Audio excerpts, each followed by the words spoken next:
Okay. Now in this session we can just start with the chapter called NBFC, Audit of Non-Banking Financial Companies. యూజువల్గా many people take this chapter as choice. ఇందులో కొంచెం difficult terms కొన్ని ఉంటాయి, దానివల్ల అందరూ చాయిస్కి తీసుకుంటారు. But it is so simple. Believe me, I'll just complete with in 1 hour to 1 hour 15 minutes. After this you will be able to revise this particular chapter within 15 to 20 minutes. Even before going examination, it will take very less time to remember. Only few things to be remembered. Remaining anni kuda general points you can be able to write each and everything very easily. If some question comes from this chapter for 4 or 5 marks, then it will be very easy to score. Okay, you this I am going to upload on YouTube also. If you find it very easy, and if you are able to revise this within 15 or 20 minutes after listening to this class, then you just please comment there whether you will be whether you are able to complete or not. Okay, that's what I require from you. Then okay, it is audit of non-banking financial company. So first em chedamante, we'll try to understand the definition of NBFC. So in the heading itself, it is clearly mentioned that it is a company. So first of all, a non-banking financial company ante endanta, a company, it must be a company under Companies Act 2013. You incorporate under Companies Act 2013, and then you do certain business called accepting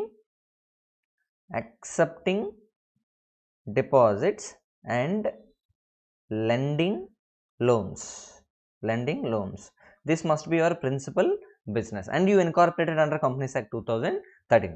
So these are the basic requirements.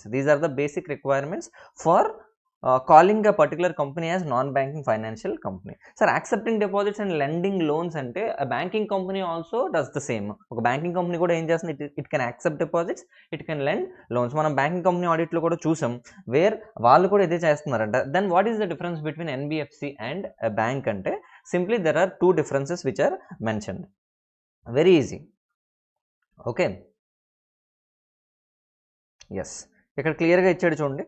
Differences between banks and NBFCs. Rendu kuda enti, it can accept deposits, lend loans. However, there is some significant difference between NBFC and bank, where bank can accept demand deposits. Ante మీరే చెప్పండి, if you deposit in a bank, నాకు ఒక bank అకౌంట్లో money ఉందంట, am I able to go to bank and demand my money?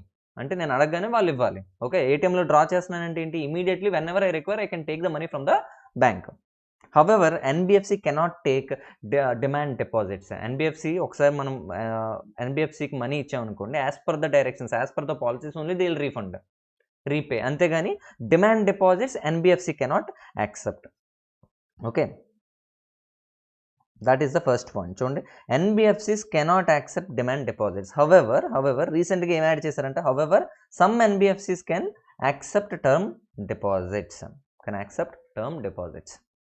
Okay, come to second point, where bank can issue check books ఇవ్వచ్చు, but NBFC is not supposed to give check books. Okay, NBFCs do not form part of payment and settlement system and cannot issue checks drawn on itself. Sir, checks గురించి కొంచెం డీటెయిల్డ్గా మీకు ఎక్కడ ఉంది, negotiable instruments act IPCCలో ఉంది, are CA ఇంటర్లో ఉంది. So still if you need any clarification related to checks, NBFC act already upload చేస్తుంది, you can go and check, but మీకు అది unnecessary. Okay, come to the third point, where ఇందా 3 points అని చెప్పాను, this fourth point is newly added. All the bold letters లో ఉన్నాయి చూసారా, అవన్నీ అమెండ్మెంట్స్ అన్నమాట. May 2021లో మీకు ICAI బుక్లో వచ్చిన చేంజెస్ అన్ని ఇక్కడ బోల్డ్ లెటర్స్లో ఉంటాయి. ఓకే, నా మెటీరియల్లో బోల్డ్ లెటర్స్లో ఉంటాయి. Okay, come to point number 3, where it is called as, ఇక్కడ ఏదో ఉంది చూడండి, deposit insurance facility of deposit insurance and credit guarantee corporation అని ఏదో ఒకటి ఉందంట. వేర్ ఈ పాయింట్ ఏంటంటే, when you take a bank account, when you deposit some money, okay, deposit money, అయితే సడన్గా బ్యాంక్ క్లోజ్ చేసేస్తే ఎవరు రెస్పాన్సిబుల్? మీ డబ్బులు అక్కడ ఉండిపోయి వాళ్ళేమో సడన్గా క్లోజ్ చేసేస్తే హూ ఈజ్ రెస్పాన్సిబుల్ అంటే, there is one answer, where an insurance will be given to you, RBI will pay you 1 lakh rupees. అలా ఉంటుంది అనమాట. So minimum amount that RBI is now liable to pay. అంటే సింపుల్గా చెప్పాలంటే it is a deposit insurance. You are depositing money with the bank. ఆ బ్యాంక్కి licence ఎవరు ఇచ్చారు? ఆర్బీఐ ఇచ్చింది. సో వాళ్ళు ఏం చేస్తారంటే deposit insurance and credit guarantee corporation అని ఒకటి ఉందంట. And from this you will get 1 lakh rupees. Okay, that is called as deposit insurance and that is not available with NBFC. ఆ ఇన్సూరెన్స్ని ఎవరు ఇవ్వలేరు? ఎన్బిఎఫ్సి ఇవ్వలేదు. అంటే ఏంటి? RBI is not guaranteeing or not giving any guarantee or not providing any insurance to the amount which is deposited with NBFC. Okay, and the last point is no minimum exposure to priority sector required by minimum exposure to priority sector as required by NBFC. These are the 4 differences. This is recently added. Okay, these are the 4 differences between banks and NBFCs. Okay, now ఇందాక మీకు ఏం చెప్పాను? ఒక NBFC అవ్వాలంటే first of all అది ఏమవ్వాలంటే it must be incorporated under companies act 2013. And principal business ఏమై ఉండాలంట? Receiving deposits and lending in any manner. అలా ఉండొచ్చంట. అండ్ అనదర్ ఇంపార్టెంట్ పాయింట్, ఇంకా ఏదైనా అదర్ క్లాస్ ఆఫ్ కంపెనీస్ని RBI after taking the prior approval of central government it may by notification in the official gazette specify certain companies are called as non banking financial institutions. అంటే కొన్ని companies ఉంటాయి, వాళ్ళు ఏం చేస్తారంటే imagine hire purchase finance companies or equipment leasing company. Equipment leasing company ఏం చేస్తుంది? In fact it will send equipment on lease and in return they will collect hire charges, rental charges collect చేస్తారు. దాన్ని కూడా ఏమనుకోవచ్చు అంటే ఎన్బిఎఫ్సి అనే అనుకోవచ్చు అంట. But it is not accepting loans and it is not giving loans. It is not accepting deposits and not giving loans, but still it will be considered as NBFC only because RBI has specified that institution as NBFC after taking prior approval of central government and it is notified in official gazette. అలా ఇండియాలో ఎన్ని చేశారంట? RBI directions ప్రకారం ఎన్ని చేశారంటే చూడండి, it is a loan company. Point number 1, loan company. Sir loan company అంటే ఏంటి సార్ అంటే దీని ప్రిన్సిపల్ బిజినెస్ ఏముంటుందంటే లోన్స్ ప్రొవైడ్ చేయడం, అంటే క్రెడిట్ ఫెసిలిటీస్ ఇవ్వడం. Okay, this is called as loan company. Investment company అంటే ఏంటి సార్ అంటే ఇవన్నీ కూడా సెపరేట్గా ఎన్బిఎఫ్సిస్. ఓకే, లోన్ కంపెనీ అవ్వచ్చు, ఇన్వెస్ట్మెంట్ కంపెనీ అవ్వచ్చు. Sir what is called as investment company అంటే it's principal business will be investing in certain companies or group of companies. అంటే ఇన్వెస్ట్మెంట్ ఇన్ కంపెనీస్ అయినా అవ్వచ్చు అంట, ఆర్ గ్రూప్ ఆఫ్ కంపెనీస్ అవ్వచ్చు, or mutual fund companies అవ్వచ్చు. ఇందులోనే అంటే units of mutual funds, company షేర్స్లో ఇన్వెస్ట్ చేయొచ్చు అంట, అలాగే గ్రూప్ కంపెనీ షేర్స్లో ఇన్వెస్ట్ చేయొచ్చు, యూనిట్స్ ఆఫ్ మ్యూచువల్ ఫండ్స్లో ఇన్వెస్ట్ చేయొచ్చు. That is the principal business. They are not accepting deposits, they are not giving any loans, their business is to invest in another company. Still it needs to be considered as NBFC only. Point number 3, hire purchase మనకు already తెలుసు. ఏంటి, నేను ఒక bike కొన్నానంట, bike కొన్నప్పుడు I pay only 10,000 rupees as my deposit, remaining 90,000 rupees నాకు ఎవరు ఇస్తారంటే హైర్ పర్చేస్ కంపెనీస్ ఇస్తాయి. In return they will charge, ఏమొస్తుంది వాళ్ళకి ఇన్కమ్ ఏంటి సార్ అంటే interest will be the income. Loan కంపెనీకి ఏంటి సార్ ఇన్కమ్ అంటే interest will be the income. Investment కంపెనీస్కి ఇన్కమ్ ఏంటి సార్ అంటే it can be dividend because it is investing in shares of another company, it gets the dividend. And equipment leasing కంపెనీస్కి ఇందాకలే చెప్పాను, hire charges, rental charges will be the income. And mutual benefit financial companies అంట. ఇదేంటంటే మనం నార్మల్గా వింటూనే ఉంటాం, ఏంటి చీటీ పాటలు వింటుంటాం. ఇందులో ఏం చేస్తారంటే బిజినెస్లో ఇమాజిన్ ఒక 10 మెంబర్స్ ఉంటారన్నమాట. ఒక 10 members every month they will pool 5,000 rupees. Every month 5,000 rupees deposit చేసుకుంటారంట ఒక ఫండ్కి. సో 10 into 5 అంటే 50,000 rupees will be pooled there. 50,000 rupees. ఈ 10 మందిలో ఒకరికి మనీ కావాలంట, లోన్ కావాలంట, and this will be given as loan to this person. అయితే 50,000 రూపీస్ ఎవరంట కొట్టేస్తారు కొంత, అతనికి ఎంత ఇస్తారంట 45,000 రూపీస్ ఇస్తారంట. రిమైనింగ్ 5,000 రూపీస్ ఏమవుతుంది సార్ అంటే it will be divided by 10 and it will be distributed to all the members. That is the advantage of remaining persons. ఇలాంటి కంపెనీస్ కూడా ఉండొచ్చు అంట. Okay, now I guess you're all getting point clear.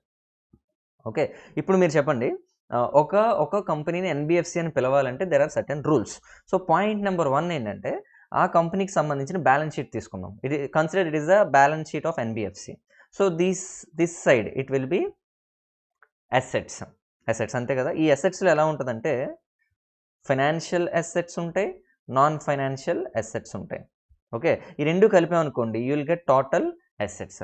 So total అసెట్స్లో financial assets ఎంత ఉండాలంటే at least minimum ఎంత ఉండాలి, 50%. At least minimum కూడా కాదు, మోర్ దాన్ 50% ఉండాలంట.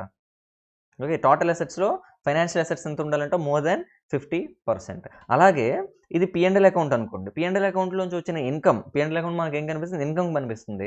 ఆ ఇన్కమ్ అంట ఎలా ఉండాలంట, income from financial assets constitute more than 50% of the gross income.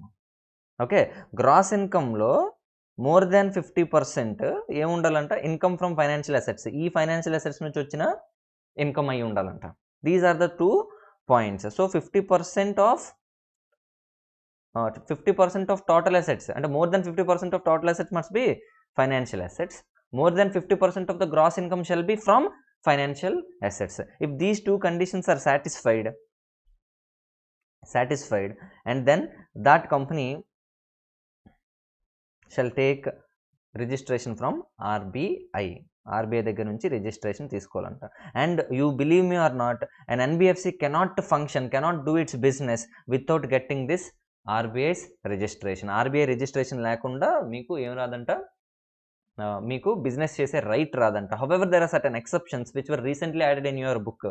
అది మీకు ఏం చేస్తానంటే immediately I will give one homework for you, where you are now required to open BOS knowledge portal, download NBFC chapter, and you right here ఏమని, those companies which are not required to take registration of RBI. It is a new question added in your book. ఇందులో ఉంది, but I am not going to show that. It is the work given to you. Okay, ఎవరెవరు RBI దగ్గర నుంచి registration తీసుకోక్కర్లేదు అనేది you are now suppose to write. Okay, ఇప్పుడు మీరు చెప్పండి, RBI రిజిస్ట్రేషన్ ఎప్పుడు తీసుకోవాలి సార్ అంటే, if a company having its principal business, financial అసెట్స్లో డీల్ చేయడం ప్రిన్సిపల్ బిజినెస్ అంట, అండ్ టోటల్ అసెట్స్లో మోర్ దెన్ 50% ఫైనాన్షియల్ అసెట్స్ ఉన్నాయంట, గ్రాస్ ఇన్కమ్లో more than 50% from financial assets వస్తుందంట. If these 2 conditions are satisfied, it is mandatorily required to take registration from RBI. అయితే ఇంకో important point ఏమి ఇచ్చాడంటే, no NBFC is allowed to commence or carry on the business of NBFC. ఏం చేయమన్నా, ఆ business start చేయకూడదంట, commence చేయకూడదంట, or carry on. అంటే దాని అర్థం ఏంటి, స్టార్ట్ చేసినప్పుడు ఆ కండిషన్స్ సాటిస్ఫై అవ్వాలి, అండ్ కంటిన్యూ అవుతున్నప్పుడు కూడా స్టిల్ ఆ కండిషన్ సాటిస్ఫై అవుతూనే ఉండాలి. Whenever conditions fail, then obviously NBFC cancel అయిపోతుంది. NBFC is not supposed to continue its business. So ఆ కండిషన్స్ ఏంటి సార్ అంటే, point number 1, it must obtain certificate of registration from RBI. Certificate of registration ఉండాలంట. రెండో important condition ఏంటి sir అంటే, to continue the business or to commence the business. రెండో important విషయం ఏంటి సార్ అంటే, నెట్ ఓన్డ్ ఫండ్స్ అంట. నెట్ ఓన్డ్ ఫండ్స్ అది మినిమం ఎంత ఉండాలంట, 2 crore rupees ఉండాలంట. Minimum 2 crore rupees. ఫ్యూచర్లో this 2 crores may be increased, but it cannot be beyond 100 crores. So minimum net own funds ఎంత అంట, నెట్ ఓన్డ్ ఫండ్స్ ఎంత చెప్పండి, నెట్ ఓన్ ఫండ్స్ ఎంతో, 2 crores. ఓకే, 2 crores ఉండాలి. అండ్ ఇది పెరగొచ్చా ఫ్యూచర్లో అంటే, పెరగొచ్చంట up to 100 crores. Okay, then మనం ఏం చేద్దామంటే,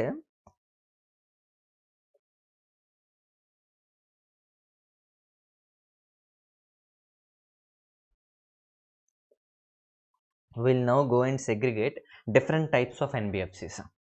సో NBFCలో డిఫరెంట్ టైప్స్ మనం చూద్దాం.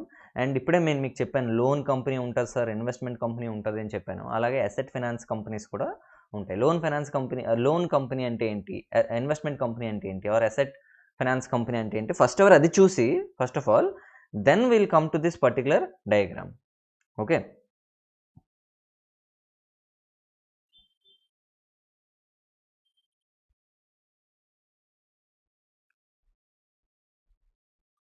Yes. So different types of NBFCs మనం చూస్తున్నాం.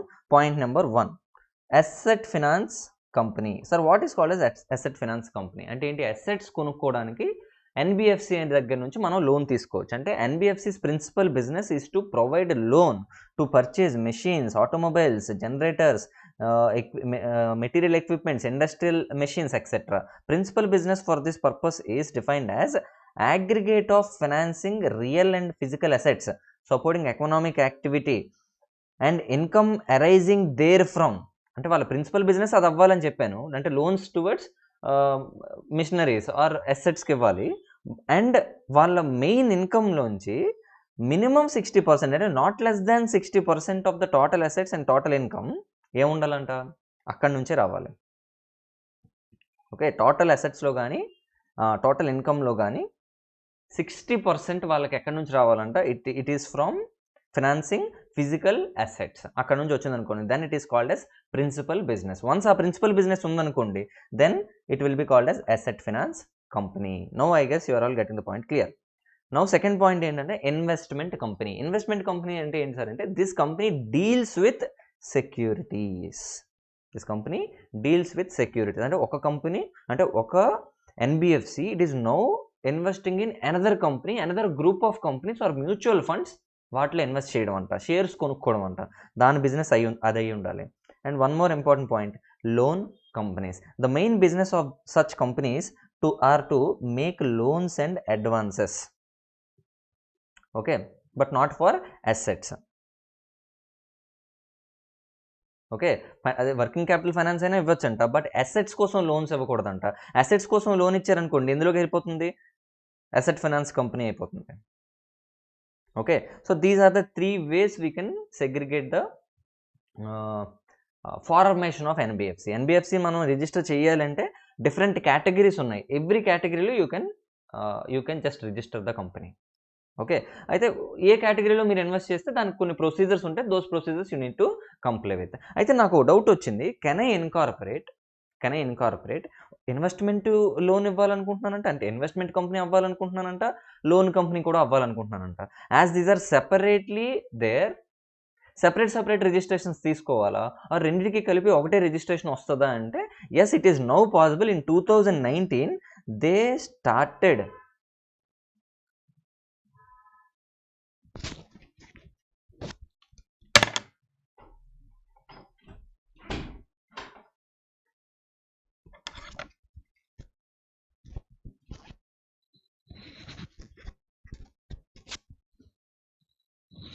yes in 2019 they started ఏం స్టార్ట్ చేశారు,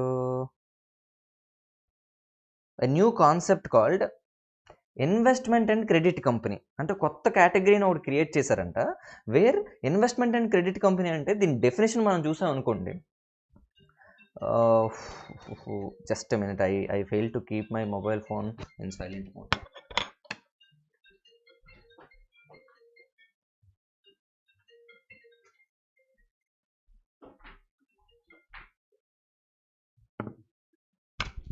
yes, investment and credit companies, ఈ పేరులోనే మనకి ఏమర్థం అవుతుంది, ఈ కంపెనీ ఏం చేయొచ్చు, ఇన్వెస్ట్మెంట్ కంపెనీ అవ్వచ్చు, and it can also be credit company అవ్వచ్చు. క్రెడిట్ కంపెనీ అంటే లోన్స్ ఇచ్చే కంపెనీ. అయితే ఈ డెఫినేషన్ కానీ ఐసీసీ డెఫినేషన్ చూసాం అనుకోండి, investment and credit company definition చూసాం అనుకోండి, ఇందులో ఇన్వెస్ట్మెంట్ లోనే కాదంట, along with that asset financing కూడా చేయొచ్చు అని రాసింది. But name suggest only investment and credit company. Let me go to the definition of ICC. ఇప్పుడు మీరు చెప్పండి, నేను లోన్ కంపెనీ, ఇన్వెస్ట్మెంట్ కంపెనీ రెండు ఒకేసారి స్టార్ట్ చేయొచ్చు అంట. Yes, you can start. You need to go to this category. You take registration from RBI under this category. ఏ category? ICC అనే కేటగిరీలో you can just get the registration. అయితే let me now start with the definition of ICC. So ICC అంటే ఏంటో చూద్దాం. Investment and credit company means any company in which financial institution carrying on its principal business, ఏమై ఉండాలంటే principal business, either it can be asset financing, okay, or it can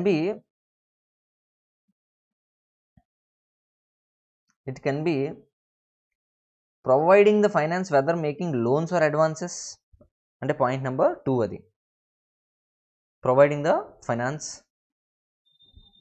And third one, providing or otherwise any activity acquisition of securities. Acquisition of securities అంటే ఏంటి? Investment company. Okay. Asset financing అంటే ఏంటి? Asset finance companies. ఇంకోటి ఏంటి? Provide finance అంటే ఏంటి? Credit companies. Credit అంటే loan companies. సింపుల్గా it is called as loan company. ఈ 3 యాక్టివిటీస్ని if you keep as principal business then it will be called as investment and credit companies. Okay. ఇంకే కేటగిరీలో రాకూడదు. ఈ మూడిటి కలిపి ఒక కేటగిరీ క్రియేట్ చేశారంట. That is called investment and credit company. Now come to the second category where it is called as infrastructure finance companies. ఇక్కడ చూడండి 5 ఎన్ని ఉన్నాయి? 7 ఉన్నాయి. 1 2 3 4 చూడండి 1 2 3 4 5 6 7 కేటగిరీస్లో వీ డివైడెడ్ ఎంటైర్. అదే వీ డివైడ్ అంటే నేను డివైడ్ చేయలేదు, ఎన్బిఎఫ్సి ఆర్బీఐ డివైడ్ చేసిందంట. ఈ కేటగిరీస్లో you need to take registration అని. అందులో first category we just completed. Come to second category where it is called as infrastructure finance company. అంత ఇన్ఫ్రాస్ట్రక్చర్ ఫైనాన్స్ కంపెనీ అంట. థర్డ్ వన్ ఏంటి? Systematically important core investment company. తర్వాత debt infrastructure debt fund, non banking company, non banking financial company, non banking financial company, micro finance institution, non banking financial company, factors, last one is non operative financial holding company. ఇలా ఏవో 7 కేటగిరీస్లో divide చేశారంట. And అక్కడ ఏవేవో ఉన్నాయి, CAC, NDSI, IFC, ICC, IDF, NBFC, MFI ఏవో రాసుంది. ఏం confuse అవ్వద్దు. Very very easy, dead easy. దీనికి చిన్న పాయింట్ చెప్తాను చూడండి. ఇప్పుడు ఇందాక మీకు చెప్పినప్పుడు ఎన్బిఎఫ్సి కెన్ యాక్సెప్ట్ డిపాజిట్స్ అని చెప్పాను కదా. NBFC can accept deposits, it may accept deposits. అయితే it is not so simple. In India there are almost more than 10,000 financial NBFCs ఉన్నాయంట. కరెక్ట్గా చెప్పాలంటే 10,200 ఎన్నో ఉన్నాయి. ఓకే, 10,200. అందులో 95% అంటే 95% అంటే మెజారిటీ ఈ 10,000లో majority they are not accepting public deposits. ఎందుకంటే ఆర్బీఐ వాళ్ళకి పబ్లిక్ డిపాజిట్స్ యాక్సెప్ట్ చేస్తే ఆర్బీఐ ఎలాంటి గ్యారంటీ ఇవ్వట్లేదు. RBI so strict when NBFCs collecting public deposits. అంటే పబ్లిక్ మనీని ఎన్బిఎఫ్సి ఇన్వాల్వ్ చేయడానికి లేదు. By way of public deposit you are not suppose to collect anything from public అని చెప్పి ఎన్బిఎఫ్సి చెప్పింది. However you can collect, but I will give you directions. Those directions you need to comply with if you want to accept deposits. ఇప్పుడు మీరు చెప్పండి, 10,000 ఉన్నాయనుకోండి, 10,000లో ఎన్నంటే ఇండియాలో 95% they are not accepting public deposits. It is so stringent. అంత easy కాదంట. Okay, ఏవో కొన్ని ఉన్నాయంట they are accepting public deposits. అందుకని చెప్పి if you are accepting public deposits you need to comply with the directions of RBI. It is formed in 2016. Those directions are issued in 2016. ఎవరు issue చేశారంట? RBI. ఆ directions follow అయితే కానీ you are not suppose to collect public deposits. Okay, now I guess you are all getting the point. ఇలా ఒక ఎన్బిఎఫ్సిని NBFC, if it is not accepting deposits, we can just write like this: NBFC non-deposit acceptance. Okay, non-deposit taking company అనొచ్చు. Okay, అయితే ఉన్న అన్ని NBFC different categories ఉన్నాయి. 7 కేటగిరీస్లో మనం చూసాం. ఈ 7 కేటగిరీస్లో మనం ఏం చేయొచ్చు అంటే వాళ్ళు ఒక పాయింట్ చెప్పారన్నమాట. ఎన్బిఎఫ్సిని 2 పార్ట్స్ కింద డివైడ్ చేయండి. సిస్టమాటికల్లీ ఇంపార్టెంట్ కేటగిరీ ఒకటి పెట్టండి, నాన్ సిస్టమాటికల్లీ ఇంపార్టెంట్ కేటగిరీ ఒకటి పెట్టండి. సార్ సిస్టమాటికల్లీ ఇంపార్టెంట్ అంటే ఏంటి సార్ అంటే దీస్ ఎన్బిఎఫ్సిస్ వాళ్ళ నెట్వర్క్ అవి ఎలా ఉంటాయంటే హ్యూజ్ ఉంటుందంట. So that any effect on these NBFCs will have overall bearing on the Indian economy. అంటే ఇండియన్ ఎకనామీని ఎఫెక్ట్ చేసేంత ఇంపార్టెంట్ అంట ఇవి. అలా అంత ఇంపార్టెంట్ ఉన్నారనుకోండి then it is called a systematically important. అలా కాదనుకోండి నాన్ సిస్టమాటికల్లీ ఇంపార్టెంట్ అని పిలుస్తాం. అయితే ఎంత నెట్వర్క్ ఉంటే మనం అలా పిలుస్తాం సార్ అంటే ఇక్కడ ఒక పాయింట్ క్లియర్గా ఇచ్చాడు చూడండి ఒకసారి.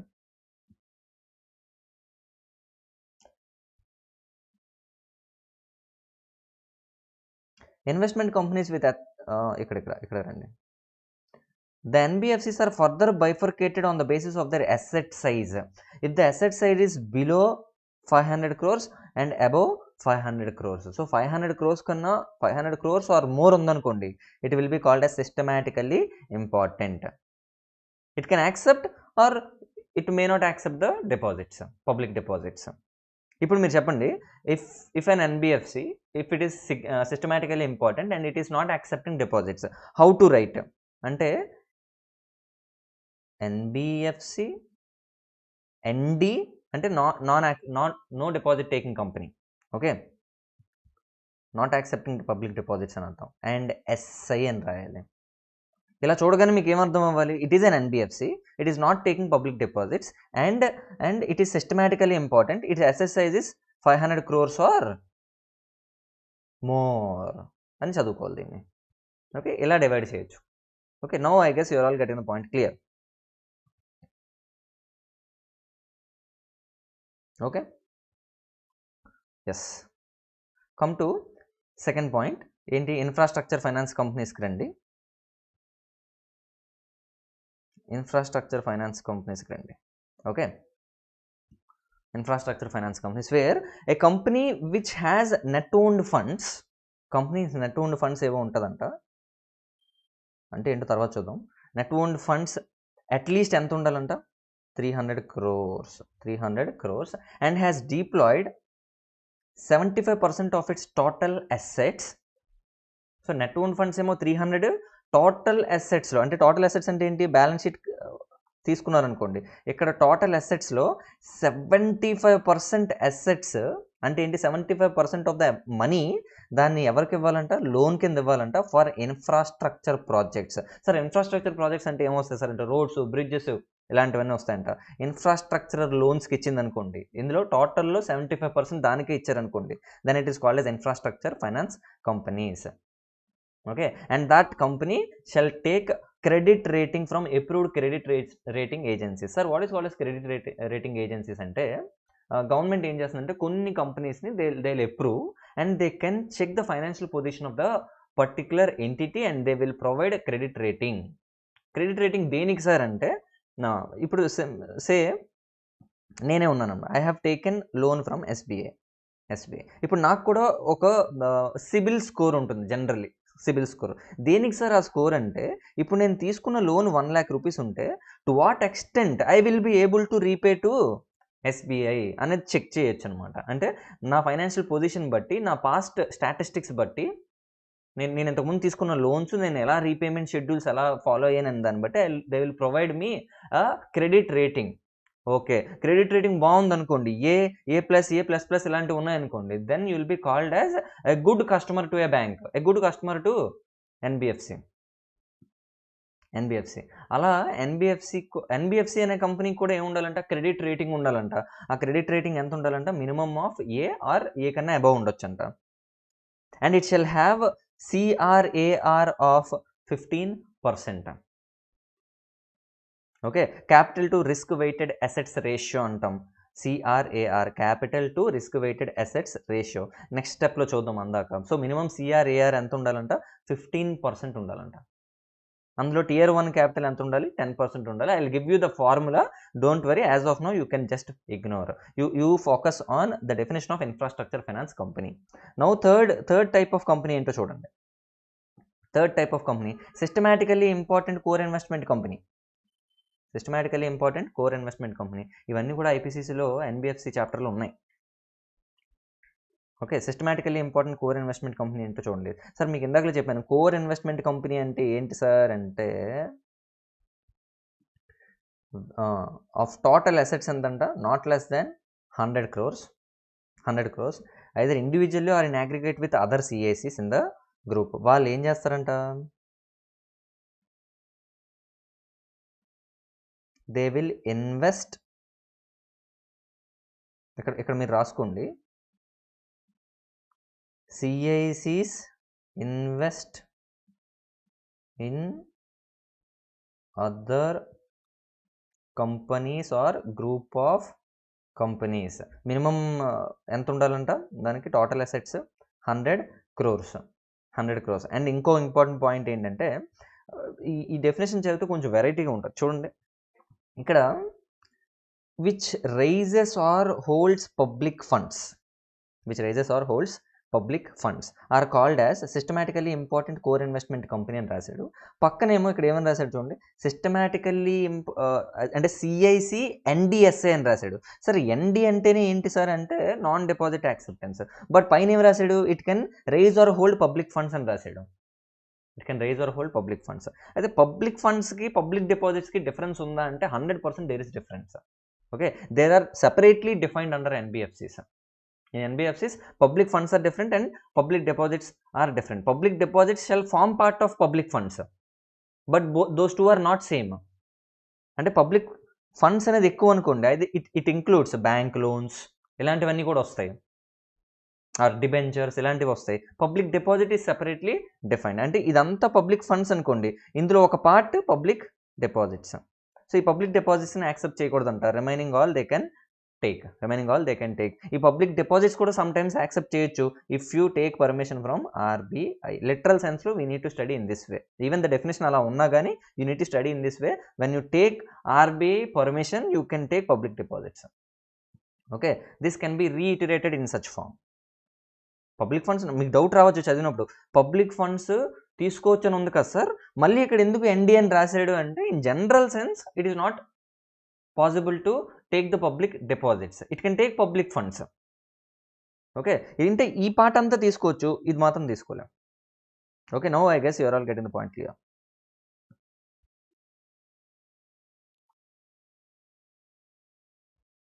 ఓకే, ఏమని రాశాను, ఇవన్నీ పబ్లిక్ ఫండ్స్ అయితే ఇందులో ఒక పార్ట్ ఏంటి పబ్లిక్ డిపాజిట్స్. ఇవి తీసుకోకూడదు, ఇవన్నీ తీసుకోవచ్చు. ఇందులో ఏం ఎగ్జాంపుల్ రాసుకోవచ్చు, డిబెంచర్స్ రాసుకోవచ్చు, ఇంకా బ్యాంక్ లోన్స్ రాసుకోవచ్చు, ఇలాంటివి. Okay, now come to next important point. It is called as infrastructure debt funds. ఈ స్టోరీ ఏంటంటే ఇది ఒక వెరైటీ స్టోరీ. ఇనీషియల్గా ఎవరో ఒక కంపెనీ ఉందంట, ఎల్ఎన్టీ ఉందంట. L&T they want to start a infrastructure project. It went to SBI దగ్గర నుంచి లోన్ తీసుకుందంట. లోన్ తీసుకున్న తర్వాత ఎంత తీసుకున్నారు, ఒక 100 crores లోన్ తీసుకున్నారు. లోన్ తీసుకొని ప్రాజెక్ట్ ఫార్ములేషన్ జరిగిపోయింది and it started its business operations start అయిపోయి అండ్ 1 year వరకు successfully they completed. And after 1 year one NBFC will come and they will finance them. అంటే they will repay the money to SBI.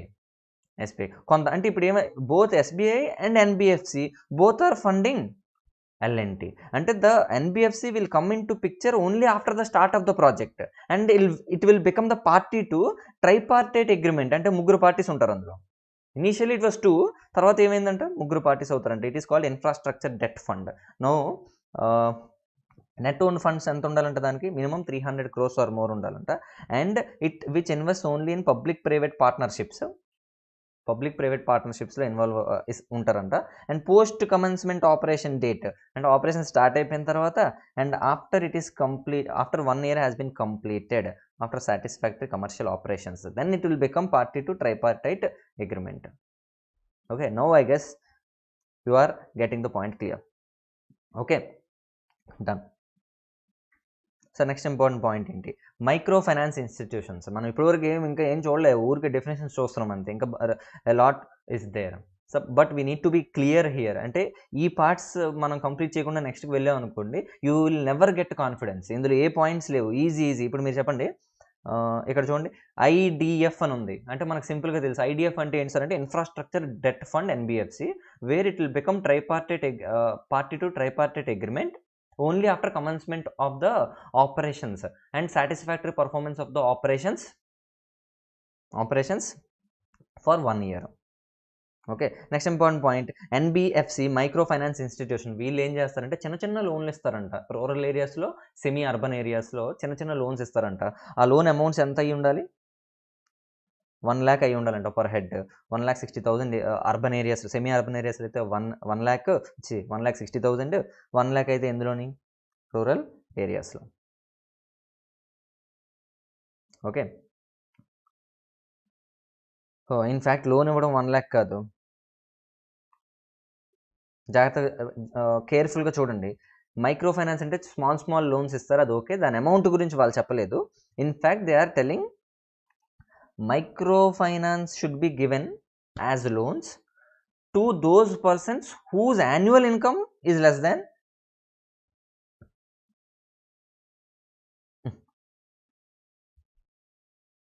చూడండి, whose annual income of 1 lakh in the rural area and 1,60,000 in the urban area or semi-urban area. Loans should not exceed 1 lakh and its tenure should not be less than 24 months. అంటే సింపుల్గా చెప్పాలంటే small loans అంటే total amount ఎంత ఉండాలంట? So small అనే దానికి అర్థం ఏంటి? 1 lakh rupees. అయితే ఎవరికి ఇవ్వాలి సార్ అంటే రూరల్ ఏరియాస్లో అయితే the persons who are having minimum of annual income ఎంత ఉండాలంట? 1 lakh rupees. అదే semi urban or urban areas అయితే 1,60,000 rupees ఉండాలంట పర్ యానమ్ యాన్యువల్ ఇన్కమ్ అది. ఓకే, అండ్ ఇంత లోన్ ఇవ్వచ్చు. అండ్ ఈ లోన్ టెన్యూర్ని it must be minimum of 24 months. 24 months లోపు మొత్తం రీపే చేయమని చెప్పి వాళ్ళకి అడగడానికి లేదు. And in between they can take weekly or monthly fortnightly instalments అవి తీసుకోవచ్చు. బట్ మినిమం టెన్యూర్ ఎంత ఇవ్వాలంట? 24 months ఇవ్వాలి. ఓకే, అయితే వీళ్ళ టోటల్ అసెట్స్, వీళ్ళు బ్యాలెన్స్ షీట్ ఓపెన్ చేస్తే ఇందులో ఉన్న టోటల్ అసెట్స్లో 85% ఇలాంటి లోన్సే ఇవ్వాలి. 85% ఇలాంటి లోన్స్ ఇవ్వాలి. Then it will be categorised under NBFC MFI. NBFC MFI. Okay, no I guess you're all getting the point. And one more important point ఏంటంటే మైక్రో ఫైనాన్స్ ఇచ్చినప్పుడు you are not suppose to take collateral security. Sir collateral security అంటే ఏంటి sir అంటే ఒక small loan ఇచ్చాడంట. Small loan ఇచ్చి 1 lakh rupees loan ఇచ్చారంట NBFC.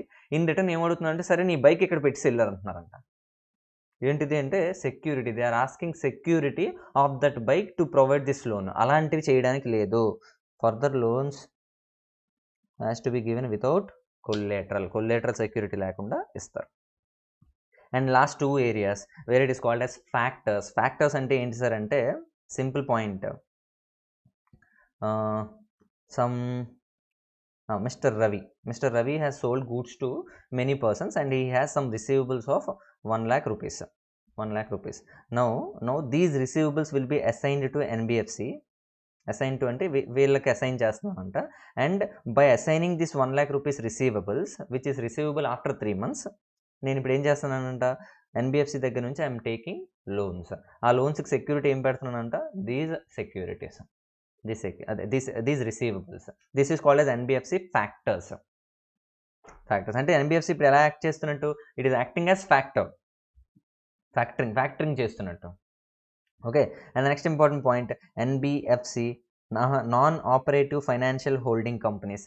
ఈ పాయింట్ ఏంటంటే ఇందులో హెడ్డింగ్లోనే ఉంది నాన్ ఆపరేటివ్ అని చెప్పి. వీళ్ళు ఏం పని చేయరంట. వీళ్ళు చేసే ఒకే ఒక పని ఏంటి సార్ అంటే this NBFC will invest as per the directions given by RBI, as per the limitations imposed on this NBFC. మీరు ఎంతకన్నా ఎక్కువ మీరు హోల్డ్ చేయకూడదు, ఎంతకన్నా షేర్స్లో ఇన్వెస్ట్ చేయకూడదు. ఎందులోనంట? Either banking company or its group. ఈ బ్యాంకింగ్ కంపెనీలో ఒక బ్యాంకింగ్ కంపెనీ ఉందంట, ఒక private company. They are ready to take the licence from RBI. ఈ బ్యాంకింగ్ కంపెనీతో పాటు అదర్ ఫైనాన్షియల్ సర్వీసెస్ ప్రొవైడ్ చేస్తున్న వాళ్ళు కూడా ఉన్నారంట. వీళ్ళందరూ ఒక గ్రూప్. ఆ గ్రూప్లో as per the directions of RBI minimum ఎంత అమౌంట్ మీరు హోల్డ్ చేయాలి అని చెప్పారంట ఎన్బిఎఫ్సి.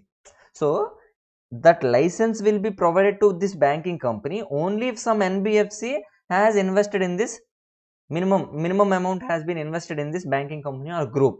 ఇలా ఒక డైరెక్షన్ ఇచ్చింది అనుకోండి, this NBFC if it is now holding the shares of banking company or other companies in that group providing financial services, అలా హోల్డ్ చేస్తే this NBFC will not have any other work to do except this holding securities of this banking company and group of companies.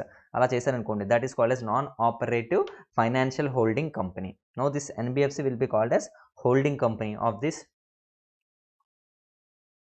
banking company or group of companies providing financial services.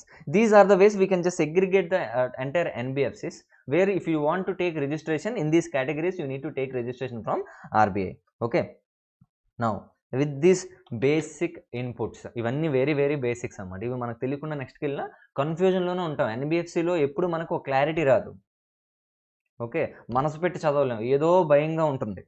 ఏదో వదిలేసామేమో అనే ఫీలింగ్లో ఉంటాం. Once ఇది తెలిసిపోయింది అనుకోండి, remaining entire all parts are very very simple. Now it is talking about prudential norms. RBI ఏవో directions ఇచ్చిందంట, prudential norms directions RBI ఏదో చెప్పిందంట. సార్ ప్రూడెన్షియల్ నార్మ్స్ దేనికి సంబంధించి ఉంటాయి సార్ అంటే, వాళ్ళు ఏం చెప్తారంటే అసలు ఎన్బిఎఫ్సికి మినిమం క్యాపిటల్ ఎంత ఉండాలి, మినిమం క్యాపిటల్. సో అసెట్స్ ఉంటాయి, లయబిలిటీస్ ఉంటాయి.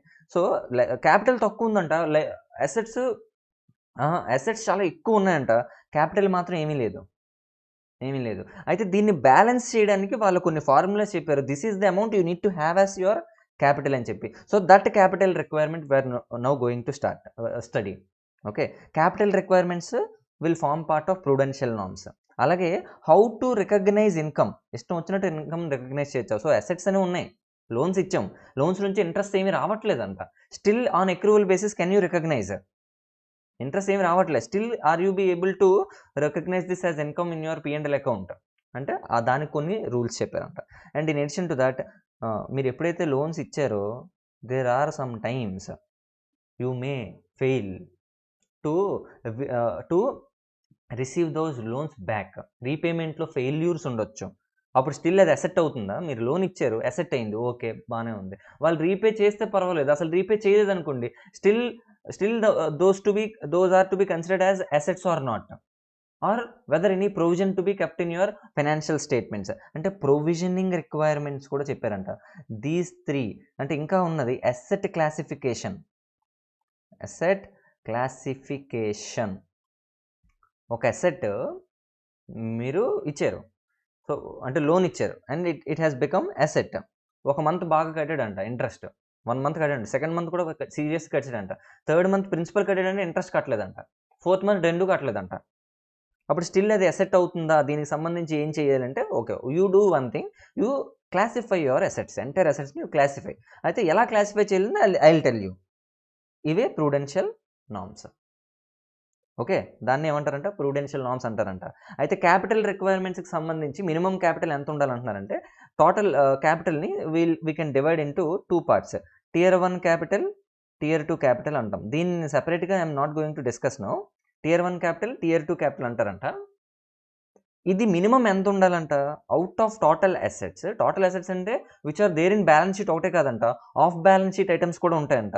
అదేంటిది? రిస్క్ వెయిటెడ్ అసెట్స్, RWA అని రాస్తున్నాను. Risk weighted assets balance sheet or risk adjusted value of balance sheet items. So ఈ 2 కలపండి, అందులో Tier 1 ప్లస్ Tier 2 వాల్యూ చేయండి. ఈ టోటల్లో ఈ అబోవ్ ఎంత ఉండాలంట? 15% ఆర్ మోర్ ఉండాలంట. It shall be 15% or more. చూడండి, it shall not be less than అన్నాడండి. దాని అర్థం ఏంటి? 15% ఆర్ మోర్ క్యాపిటల్ లేకుండా you are not suppose to continue the business. ఇంత గ్యారంటీ ఉండాలంట. అండ్ అవుట్ ఆఫ్ దిస్ ఈ Tier 1 ప్లస్ Tier 2 అన్నాం కదా, ఈ Tier 1 10% ఉండాలంట. అంటే risk weighted assets, off balance sheet items, balance sheet ఐటమ్స్లో Tier 1 క్యాపిటల్ ఎంత ఉండాలంట? మినిమమ్ ఆఫ్ 10% ఉండాలంట. These are the minimum capital requirements of NBFC. Okay, I guess you are all getting the point clear. And there are some NBFCs which provide loans based on taking gold as security. Gold loans ఇస్తారంట. మనప్పురం మనం okay, ఆ రోజు online రేటుకే మీకు loan వచ్చేస్తుంది, రాధిక వచ్చి చెప్తారు. Okay, అలాంటి ఉన్నారనుకోండి, they need to maintain Tier 1 capital of ఎంత ఉండాలంటే 12% ఉండాలి. Okay, these are the capital requirements in relation to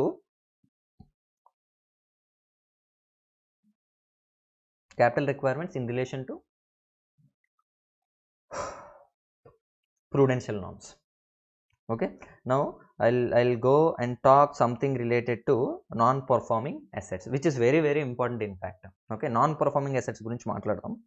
wear వాళ్ళు ఏమంటున్నారంటే, ఒక బ్యాలెన్స్ షీట్ తీసుకోండి, బ్యాలెన్స్ షీట్లో ఆల్ లోన్స్ ఇచ్చారు, మీరు ఎవరికైతే లోన్స్ ఇచ్చారో those will be called as assets. అయితే డిఫరెంట్ కేటగిరీస్ ఆఫ్ బిజినెస్ ఉన్నాయి. ఎక్విప్మెంట్ లీజింగ్ అనుకోండి, వాళ్ళకి ఏమొస్తుంది? Rent is the income. Point number 2, loans ఇచ్చారనుకోండి, interest will be the income and principal కూడా బ్యాక్ రావాలి. ఓకే, అలా different incomes will be there for different NBFCs. అలాగే ఒక ఇన్వెస్ట్మెంట్ కంపెనీ అనుకోండి, dividends must be the income. Dividends must be the income. Factors అనుకోండి ఏమొస్తుంది, ఆ రిసీవబుల్స్ నుంచి మనీ రావాలి, that must be the income. Okay, or discounting value must be the income. Discounting value must be the bill discounting must be the income. So ఈ incomes అని రావాలంటే కొన్నిసార్లు principal రావాలి, ఇంట్రెస్ట్ రావాలి. సో అసెట్ కింద మీరు classify చేశారు, asset కింద తీసుకున్నారు, but you fail to receive this interest and principal on time. So it is called overdue. You are given with 30 days to pay, you are crossing this 30 days, అంటే due date కూడా cross అయిపోయింది అనుకోండి, that is called as overdue. అలా ఒక asset అంట, ఒక particular facility, ఒక particular లోన్కి, ఒక పర్సన్కి ఇచ్చిన పర్టికులర్ లోన్కి ఓవర్ డ్యూ అయిపోయిందంట. ఎన్ని మంత్స్ ఓవర్ డ్యూ అయిపోయిందంట? 6 months ఓవర్ డ్యూ అయిపోయిందంట. 6 months ఓవర్ డ్యూ అయిపోతే then it will be called as NPA. అయితే అన్నిటికీ ఎలాంటి అంటే ఎన్బిఎఫ్సికి రావాల్సిన ఇన్కమ్స్ ఏవైతే ఉన్నాయో, అసెట్స్ ఏవైతే ఉన్నాయో, from which it needs to generate income, అన్ని టైప్స్ ఆఫ్ ఎన్బిఎఫ్సిస్కి 6 months ఇచ్చాడంట, ఎక్సెప్ట్ వన్. అదేంటో చూద్దాం.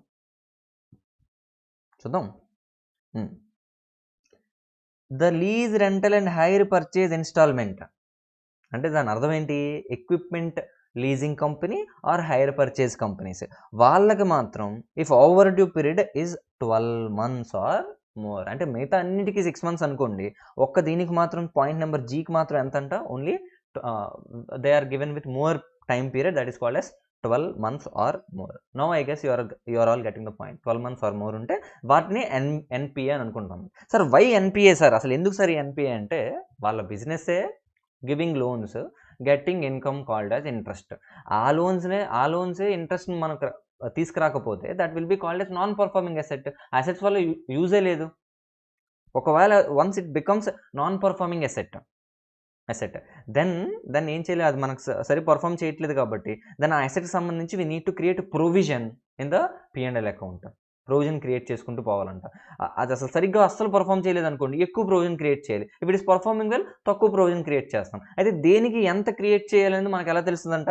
అసెట్ క్లాసిఫై చేయండి. అయితే you do one thing, you divide entire assets into 4 parts: standard assets, substandard assets, doubtful assets, loss assets. ఇలా 4 కింద separate చేయండి. If it is standard asset, దీనికి ఒక ప్రొవిజన్ క్రియేట్ చేయండి. ఇఫ్ ఇట్ ఇస్ సబ్స్టాండర్డ్, దీనికి ఒక ప్రొవిజన్ క్రియేట్ చేయండి. If it is loss, doubtful debts, దానికి సెపరేట్గా ప్రొవిజన్స్ క్రియేట్ చేయండి.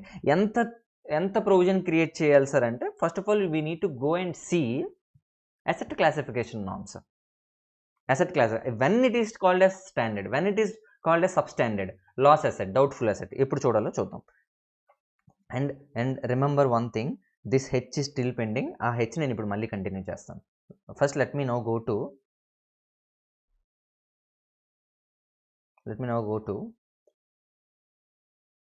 Standard asset. స్టాండర్డ్ అసెట్ అంటే గుర్తుపెట్టుకోండి, డైరెక్ట్గా ఒకటే point, the risk is not more than normal risk. అంటే ఎలాంటి డిఫాల్ట్ లేదంట in payment of principal and payment of ఇంట్రెస్ట్లో there is no default, then we can call this as standard asset. Okay, come to point number 2, where ఇందులో ఏం చేయమంటున్నాడో చూద్దాం. Wear ఒక అసెట్ని substandard asset కింద తీసుకోవాలంట. ఎప్పుడు సబ్స్టాండర్డ్ అసెట్ అవుతుందంట అది? Once it has become NPA, అంటే 6 months నుంచి ఓవర్ డ్యూ అయిపోయింది, it has become NPA. And NPA కింద it is still continuing not exceeding 18 months. అంటే 6 months అయిపోయింది ఓవర్ డ్యూ, అక్కడ నుంచి ఇంకో 18 months కూడా అలాగే కంటిన్యూ అవుతుందంట. అప్ టు 18 months వరకు ఏమనుకోవాలంట? Substandard asset. We can call that as substandard asset. Okay, and one more important point, ఇందులో రెండో పాయింట్లో ఇంకో పాయింట్ ఇచ్చాడు. ఏంటిది? సబ్స్టాండర్డ్ అసెట్ గురించి. Once you have given a లోన్కి దెర్ ఇస్ అ షెడ్యూల్ ప్రకారం they need to pay 10% interest rate every month. They need to pay. ఎవరైతే లోన్ తీసుకున్నారో వాళ్ళు they found it very difficult to repay.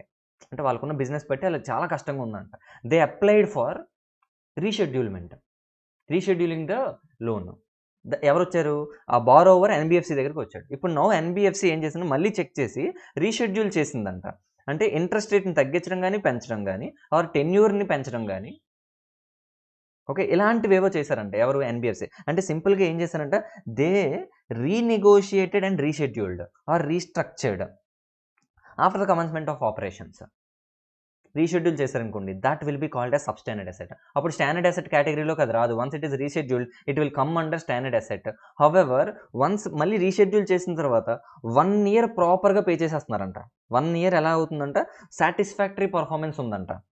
For period of 1 year satisfactory performance ఉందంట. Then it will be again classified under standard asset. This is called as substandard asset.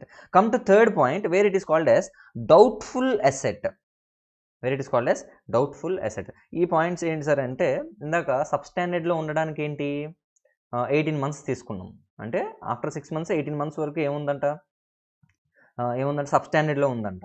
So substandard అయ్యి అక్కడ నుంచి అలా 18 months continue అవుతుందంట. Which remains as substandard for a period exceeding 18 months. ఇది ఉందనుకోండి, then it is called as doubtful debts. అంటే సింపుల్గా చెప్పాలంటే దీన్ని ఇది సబ్స్టాండర్డ్ అనకూడదు. ఎన్పిఏ అలా కంటిన్యూ అయ్యిందంట 18 months వరకు, then it is called as substandard. అది క్రాస్ అయిపోయి 18 months అయిపోయింది అనుకోండి, then it is called as doubtful asset సింపుల్గా. Okay, and the last point loss asset. Loss asset అంటే ఏంటి సార్ అంటే, ఆ ఎన్బిఎఫ్సికి అర్థమైపోయిందంట సీన్ ఏంటి, లోన్ ఇచ్చారు వాళ్ళు అసలు కట్టట్లేదంట, అండ్ ఎన్బిఎఫ్సి హ్యాస్ డిక్లేర్డ్, దానంతా అదే చెప్పిందంట, ఇంకా మా వల్ల కాదు, వీ కెనాట్ కలెక్ట్ అని చెప్పి. That will be called as loss asset. అయితే ఎన్బిఎఫ్సి అయినా చెప్పొచ్చు అంట, or its internal audit external audit అయినా చెప్పొచ్చు అంట. సడన్గా ఒకసారి ఎప్పుడో ఆర్బీఐ వచ్చిందండి ఇన్స్పెక్షన్ కోసం, ఆర్బీఐకి తెలిసిపోయిందంట ఆ పర్టికులర్ పర్సన్ ఇంకా కట్టడరా బాబు అని చెప్పి, then it will be called as loss asset. Okay, and ఇదైనా అవ్వచ్చు. అండ్ ఇంకో పాయింట్ ఏంటంటే, లాస్ అసెట్కి మనం లోన్ ఇచ్చాం, it will be called as asset. ఆ లోన్ ఇచ్చినప్పుడు we have taken security, land documents అడిగామంట సెక్యూరిటీ కింద. లోన్ తీసుకున్నాడంట 1 crore rupees, ల్యాండ్ ఇచ్చాడంట సబ్బవరం మూల ఒక ల్యాండ్ ఇచ్చాడంట, it is valuing 5 lakh rupees. 5 lakh rupees. And అది కూడా తర్వాత ఏమైందంట, వాల్యూ ఇంకా డిమినిష్ అయిపోయిందంట, 4 lakhsకి వచ్చిందంట. అంటే లోన్ ఇచ్చిన అమౌంట్కి వాల్యూకి అసలు సంబంధం లేదు. అంటే erosion in the value of the security జరిగిందంట. Then this asset will be called as loss asset. Non recoverability ఉంది, వాళ్ళు ఏం డబ్బులు కట్టట్లేదు, and at the same time ఏం జరిగిందంట, సెక్యూరిటీ వాల్యూ చేస్తే 4 lakhs వచ్చిందంట. 1 lakh లోన్కి 4 lakh సెక్యూరిటీ రిలైజ్ చేసుకుంటే ఏమొస్తుంది, ఏమి రాదు. ఓకే, అండ్ ఒకసారి ఇంకా నయమే, ఈ ఎగ్జాంపుల్లో 4 lakhs అయినా ఉంది, 4 lakhs అయినా ఉంది. కొన్ని సెక్యూరిటీస్ ఏం చేస్తారంటే ఫ్రాడ్ చేస్తారు, ఫేక్ సెక్యూరిటీస్ క్రియేట్ చేస్తారు, అసలు ల్యాండ్ వాడిదే కాదు, ఎవరిదో ల్యాండ్ తీసుకొచ్చి పెట్టేస్తాడు. అలాంటి ఫేక్ ఉన్నా కానీ ఏమవ్వాలి, first of all loss asset ఎప్పుడు అవుతుందంటే, there is an asset and non recoverability ఉందంట, వాళ్ళు డబ్బులు కట్టట్లేదంట, and at the same time security value చూసుకుంటే 4 lakhs కన్నా తక్కువ ఉందంట, 4 lakhs ఉందంట, ఆర్ ఫేక్ సెక్యూరిటీస్ క్రియేట్ చేశారంట. These are called as loss assets. So with this we completed asset classification, standard, substandard, doubtful and loss assets. And finally ఇందాక చెప్పాను కదా మీకు ప్రొవిజనింగ్ రిక్వైర్మెంట్స్ ఎలా చేయాలి అని చెప్పి. ఓకే, ప్రొవిజనింగ్ రిక్వైర్మెంట్స్ ఎలా చేయాలో చూద్దాం. ఇన్ కేస్ లాస్ అసెట్స్ అనుకోండి, 100% ఆ అసెట్ వాల్యూ ఎంత ఉందో 100% you need to take as provision. Doubtful assets ఉన్నాయనుకోండి, డౌట్ఫుల్ అసెట్స్, సెక్యూర్డ్ అసెట్స్ అంటే డౌట్ఫుల్ అసెట్స్ అంటే దాని మీనింగ్ ఏంటి, సెక్యూర్డ్ పోర్షన్ ఉండొచ్చు, అన్సెక్యూర్డ్ పోర్షన్ ఉండొచ్చు. అన్సెక్యూర్డ్ అనుకోండి 100% ప్రొవిజన్ క్రియేట్ చేయండి.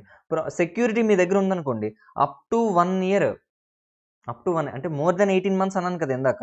మోర్ దెన్ 18 months అంటే అది 2 years అవ్వచ్చు, 3 years అవ్వచ్చు, మోర్ దెన్ 3 years అవ్వచ్చు. అందుకే ఏం చెప్పాడు, అప్ టు 1 year అనుకోండి 20% provision.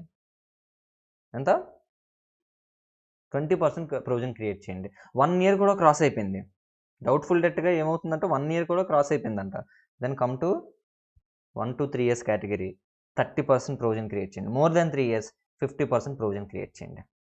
Okay, substandard assets 10% provision create చేయండి. అండ్ స్టాండర్డ్ అసెట్స్ కూడా ప్రొవిజన్ ఉంది, బట్ ఓన్లీ 0.04.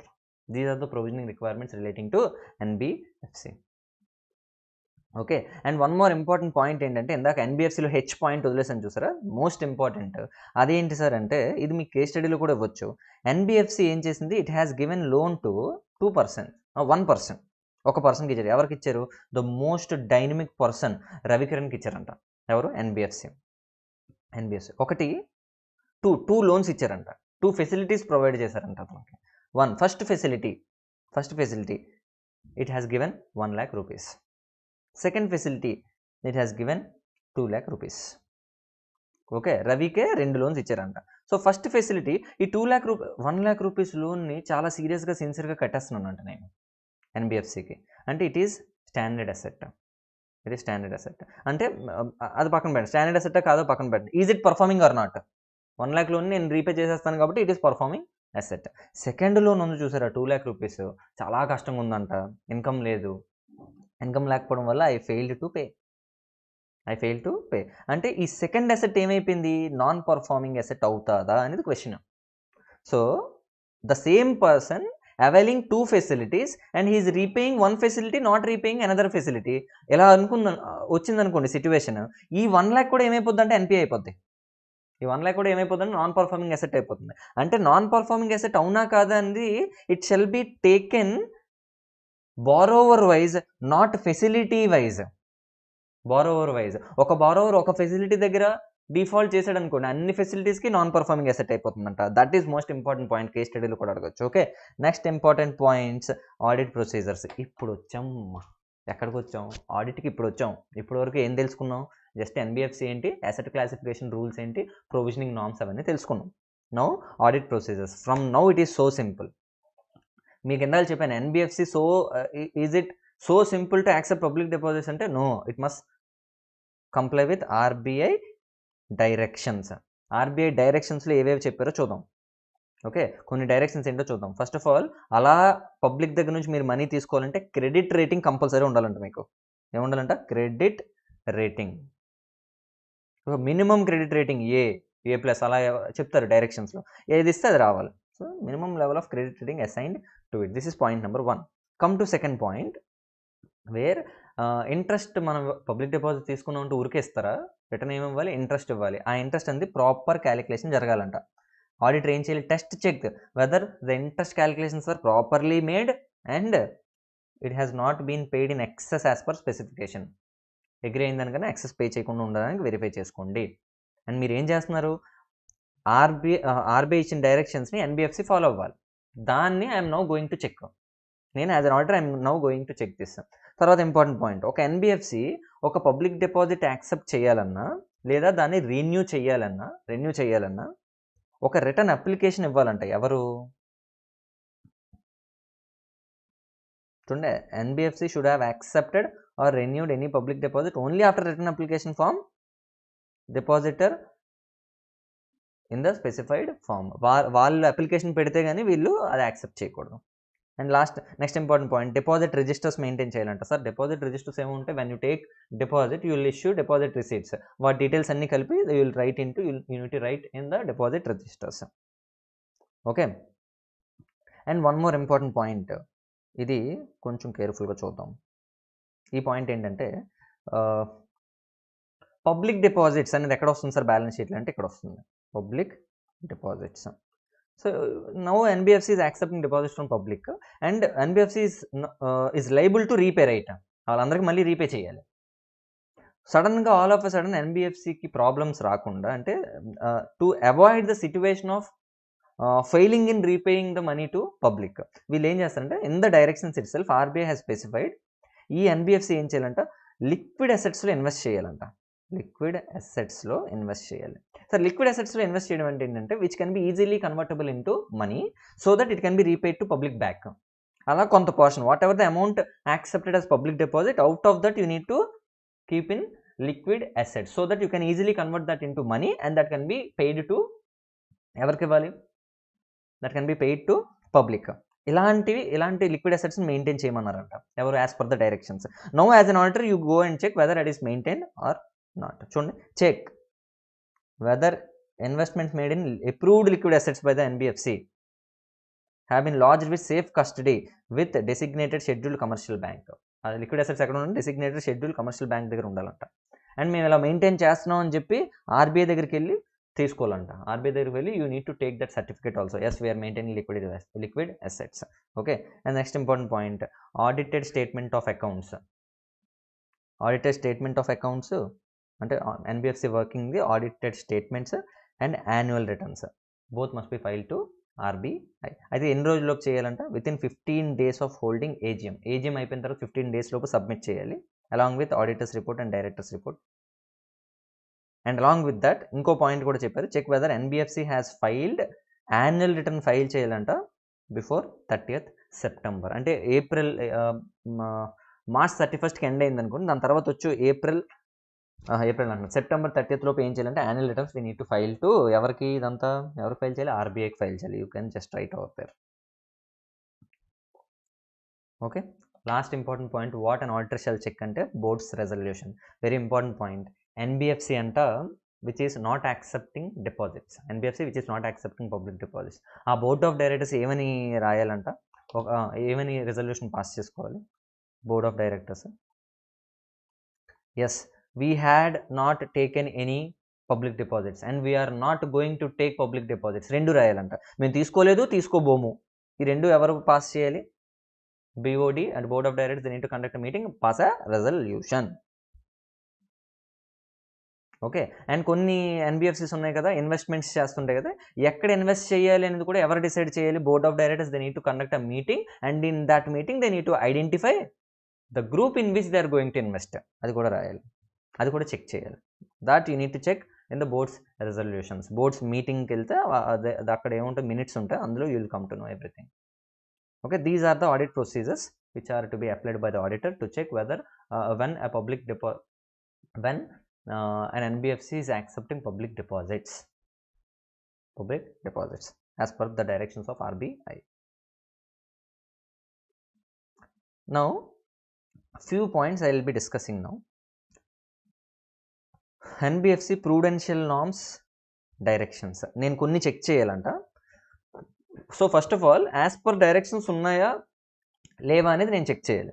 అలా చెక్ చేయాలంటే ఫస్ట్ ఆఫ్ ఆల్ డైరెక్షన్స్ తెలియాలి, అంతే కదా. డైరెక్షన్స్ తెలియకుండా వాళ్ళు కంప్లై అయ్యారో లేదో ఆడిటర్కి ఎలా తెలుస్తుంది? అందుకని ఏమి ఇచ్చారు? They have given some directions. ఆ డైరెక్షన్స్ ఏంటి? ఇన్కమ్ రికగ్నిషన్ గురించి I had not discussed in fact. ఇప్పుడే చెప్పేస్తాను. ఇన్కమ్ రికగ్నిషన్ ఇందాక అసెట్స్ క్లాసిఫై చేసాం చూసారా.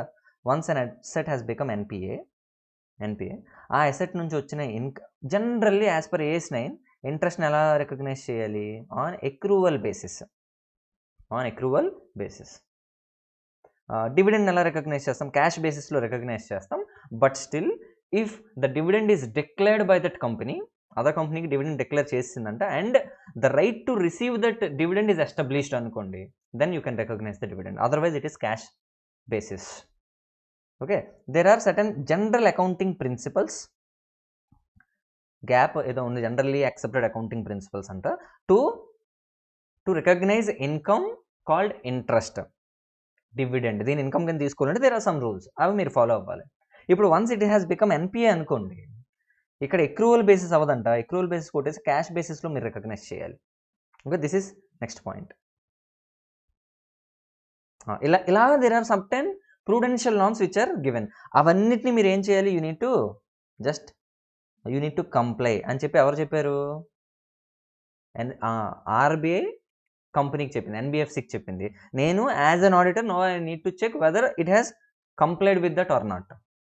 అందులో ఏవేవి చేయాలంట? Income recognition, income from securities అంటే dividend, and accounting standards follow అయ్యారా లేదా, accounting for investments and asset classification, provisions, capital adequacy norms, ఇవే కదా ఇందాక నేను రాసింది. Okay, and one more important point, ఇందాక మీకు ఇన్వెస్ట్మెంట్ కంపెనీ అని చెప్పాను కదా,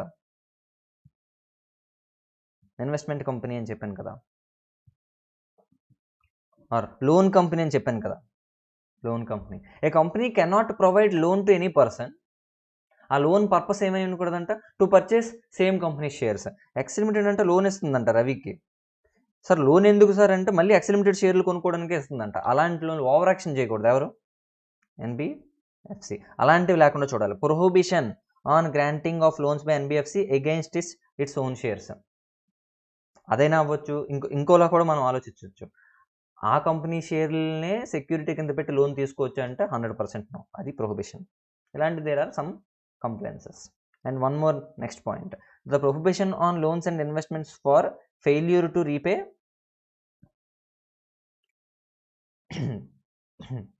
పబ్లిక్ డిపాజిట్స్. ఈ పాయింట్ ఏంటంటే పబ్లిక్ దగ్గర నుంచి డిపాజిట్స్ తీసేసుకొని మీరు రీపే చేయలేదనుకోండి, మీరు you are prohibited to provide loans and investments. మీరు పబ్లిక్ దగ్గర మనీ తీసుకొని వాళ్ళకి రీపే చేయకుండా మీరు బయట వాళ్ళకి ఎలా ఇస్తారు? దాని మీద ప్రొహిబిషన్ ఉంది. Okay, these are the general points of compliances. And ఇక్కడ నుంచి కొంచెం సింపుల్, ఈ పాయింట్ కొంచెం ఇంపార్టెంట్ అని పెట్టుకోండి. Where ceiling on investments and loans ఉన్నాయి. వేర్ నాకు ఎన్బిఎఫ్సి ఉంది, నేను ఒక సింగిల్ బారోవర్కి ఎంత లోన్ ఇవ్వచ్చు, ఒక సింగిల్ ఎంటిటీలో ఎంత ఇన్వెస్ట్ చేయొచ్చు, ఒక గ్రూప్ ఆఫ్ ఎంటిటీస్లో ఎంతవరకు ఇన్వెస్ట్ చేయొచ్చు అన్నది point. So in case of investment company, ఒక investment company which is investing in another companies or group of companies, వాళ్ళు ఏం చేయకూడదంట,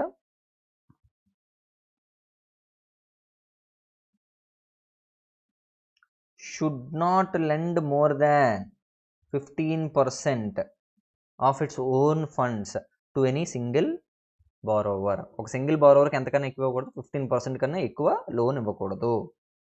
అండ్ రెండో ఇంపార్టెంట్ పాయింట్, లోన్ గురించి మాట్లాడాను 15%. ఇప్పుడు ఇన్వెస్ట్మెంట్స్ గురించి మాట్లాడుతున్నాను. ఓకే, ఒక సింగిల్ ఎంటిటీలో ఎంత ఇన్వెస్ట్మెంట్ చేయకూడదంట, 15% కన్నా ఎక్కువ చేయకూడదు. This is the restriction. అదే గ్రూప్ ఆఫ్ కంపెనీస్లో అయితే 25% కన్నా ఎక్కువ చేయకూడదు. గ్రూప్లో అయితే 25%, సింగిల్గా అయితే 15%. Okay, and both loan plus investment ఈ రెండు కూడా చేయొచ్చు అంట. There is one limit. దానికి ఏంటంటే గ్రూప్ సింగిల్ ఎంటిటీలో 25%, సింగిల్ ఎంటిటీలో 25%, గ్రూప్ ఆఫ్ ఎంటిటీస్లో 40%. అంటే సింపుల్గా 4 కింద 3 కేటగిరీస్ చేశాను అనుకోండి, 15%, 15% and 25%, 25% and 40%. This is loan, this is investment, this is single group.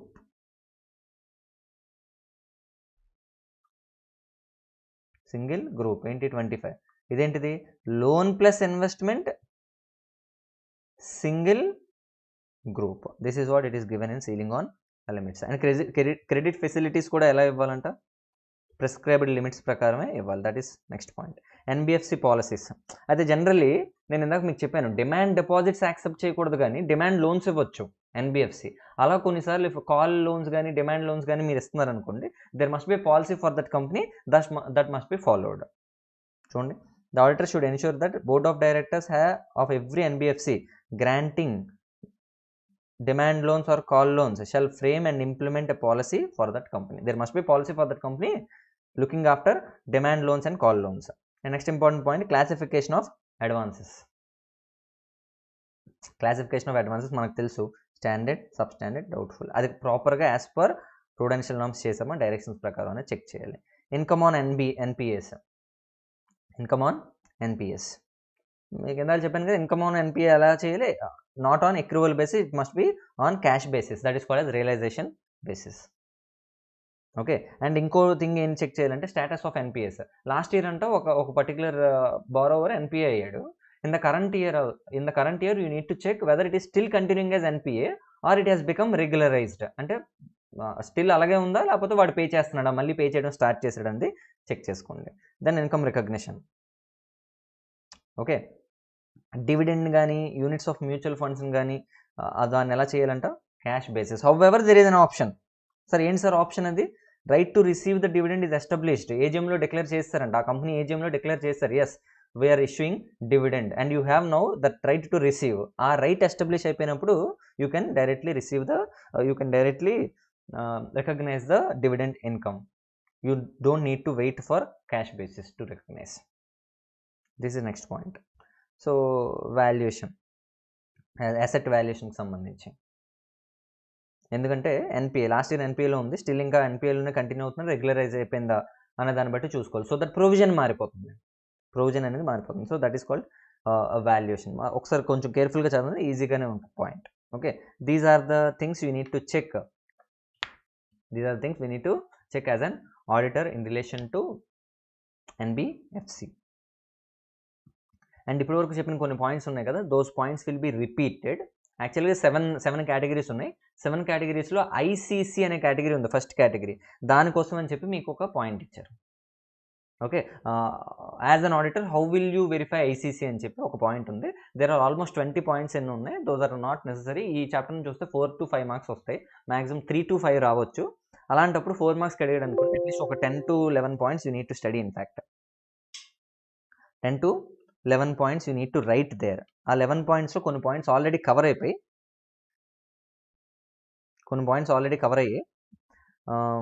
First of all నేను ఏం చేస్తానంటే ఆ క్వశ్చన్కి వెళ్ళిపోతాను. ఆ క్వశ్చన్ని ఫాస్ట్గా ఎక్స్ప్లెయిన్ చేయడానికి ట్రై చేస్తాను. కేర్ఫుల్గా చూడండి. ఓకే, ఏ కంపెనీ గురించి మాట్లాడుతున్నాను నేను? ఏ కంపెనీ గురించి మాట్లాడుతున్నాను? ఐసీసీ అనే కంపెనీ గురించి మాట్లాడుతున్నాం. అంటే investment and credit company. First point ఏంటంటే when you invest in company that certificates ఇస్తారు వాళ్ళు. ఓకే, వీళ్ళు ఇన్వెస్ట్ చేశారని సర్టిఫికేట్స్. ఆ సర్టిఫికేట్స్ని వెరిఫై చేయాలంట. Physically verify all the shares. If ఈ షేర్స్ అది మీరు ఎక్కడ పెట్టారంట? You lodged with a bank. You have taken loan from a bank and ఆ లోన్కి అగేన్స్ట్గా ఈ షేర్స్ని ఇచ్చారంట. And you go and as an order you need to contact that bank. And bank దగ్గర నుంచి మీరు ఒక సర్టిఫికేట్ తెచ్చుకోవాలి.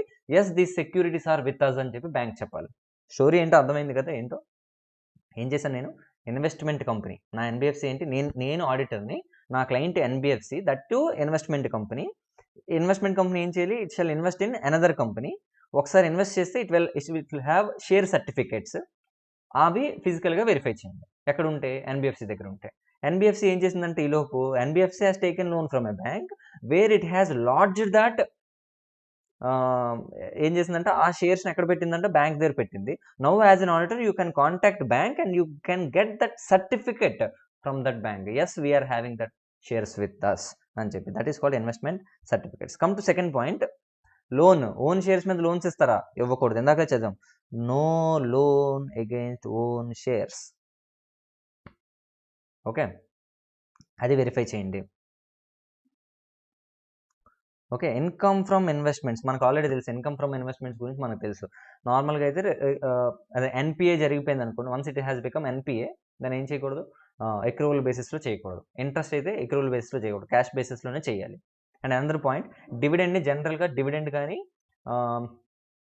యూనిట్స్ నుంచి వచ్చే, అదే మ్యూచువల్ ఫండ్స్ నుంచి వచ్చే ఇన్కమ్ కానీ, దాన్ని మీరు క్యాష్ బేసిస్లో రియలైజ్ చేయాలి. హౌఎవర్ పాయింట్ ఏంటో చెప్పాను కదా, right to receive the dividend is established అయితే then you can recognise immediately. Okay, this is next point. Contract notes అనేది I'm not going to discuss no. SFM మీరు చేస్తుంటే అక్కడ మీకు అర్థమై ఉండాలి. Contract notes issued by stock broker. ఇది మీకు అర్థమైతే ఆ పాయింట్ రాయండి, లేదంటే సింప్లీ ఇగ్నోర్. ఎందుకంటే I'm going to explain only 11 to 12 points out of 20. అది రాస్తే చాలు మీరు. Okay, I'm leaving. నేను ఇక్కడ ఏం చేస్తున్నాను? I'm leaving contract notes. Next, purchase and sales గురించి. ఇన్వెస్ట్మెంట్ కంపెనీ కదా, షేర్స్ కొంటుంది, అమ్ముతుందంట. అయితే investment company generally long term పర్స్పెక్టివ్లో ఆలోచించాలి. అంటే ఏంటి? ఒకసారి ఇన్వెస్ట్ చేసాం అనుకోండి, లాంగ్ టర్మ్లో మీరు హోల్డ్ చేయాలి. సో అవి తెలుసుకోండి. Verify the boards meeting of purchases and sale of investments and ascertain whether board resolution or obtain management certificate to this effect that investments so acquired are current investments or long term investments. ఒకసారి once you have made investment, whether it is current investment or long term investment అనేది you go and ask from the management.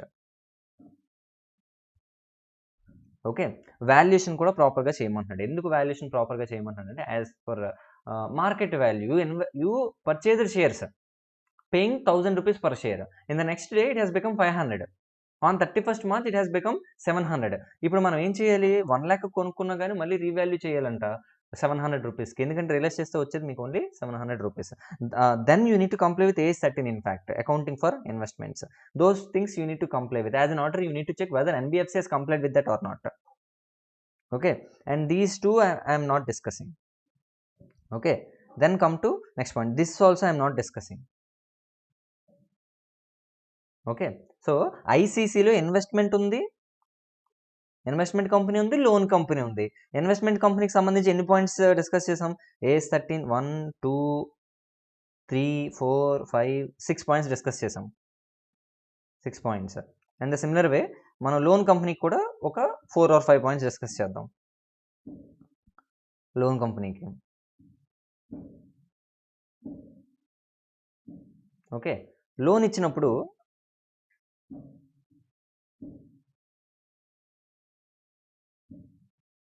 ఇక్కడికి రండి, ఈ point, loan has been properly sanctioned or not within the limits. Okay, నేను ఇప్పుడు వెళ్ళి Bajaj finance దగ్గర నాకు 50 lakhs loan ఇమ్మంటే ఇస్తారా? ఇవ్వకూడదు. There are certain rules. ఆ రూల్స్ ప్రకారమే లోన్ ఇస్తున్నారా లేదని చెక్ చేయండి. That is first point, properly sanctioned or not. ఈ సైడ్ హెడింగ్స్ గుర్తుపెట్టుకున్న లోపల రాసేయచ్చు సింపుల్గా. ఓకే, పర్టికులర్ ఈ చాప్టర్లో. అండ్ నెక్స్ట్ పాయింట్ ఏంటి? Securities obtained.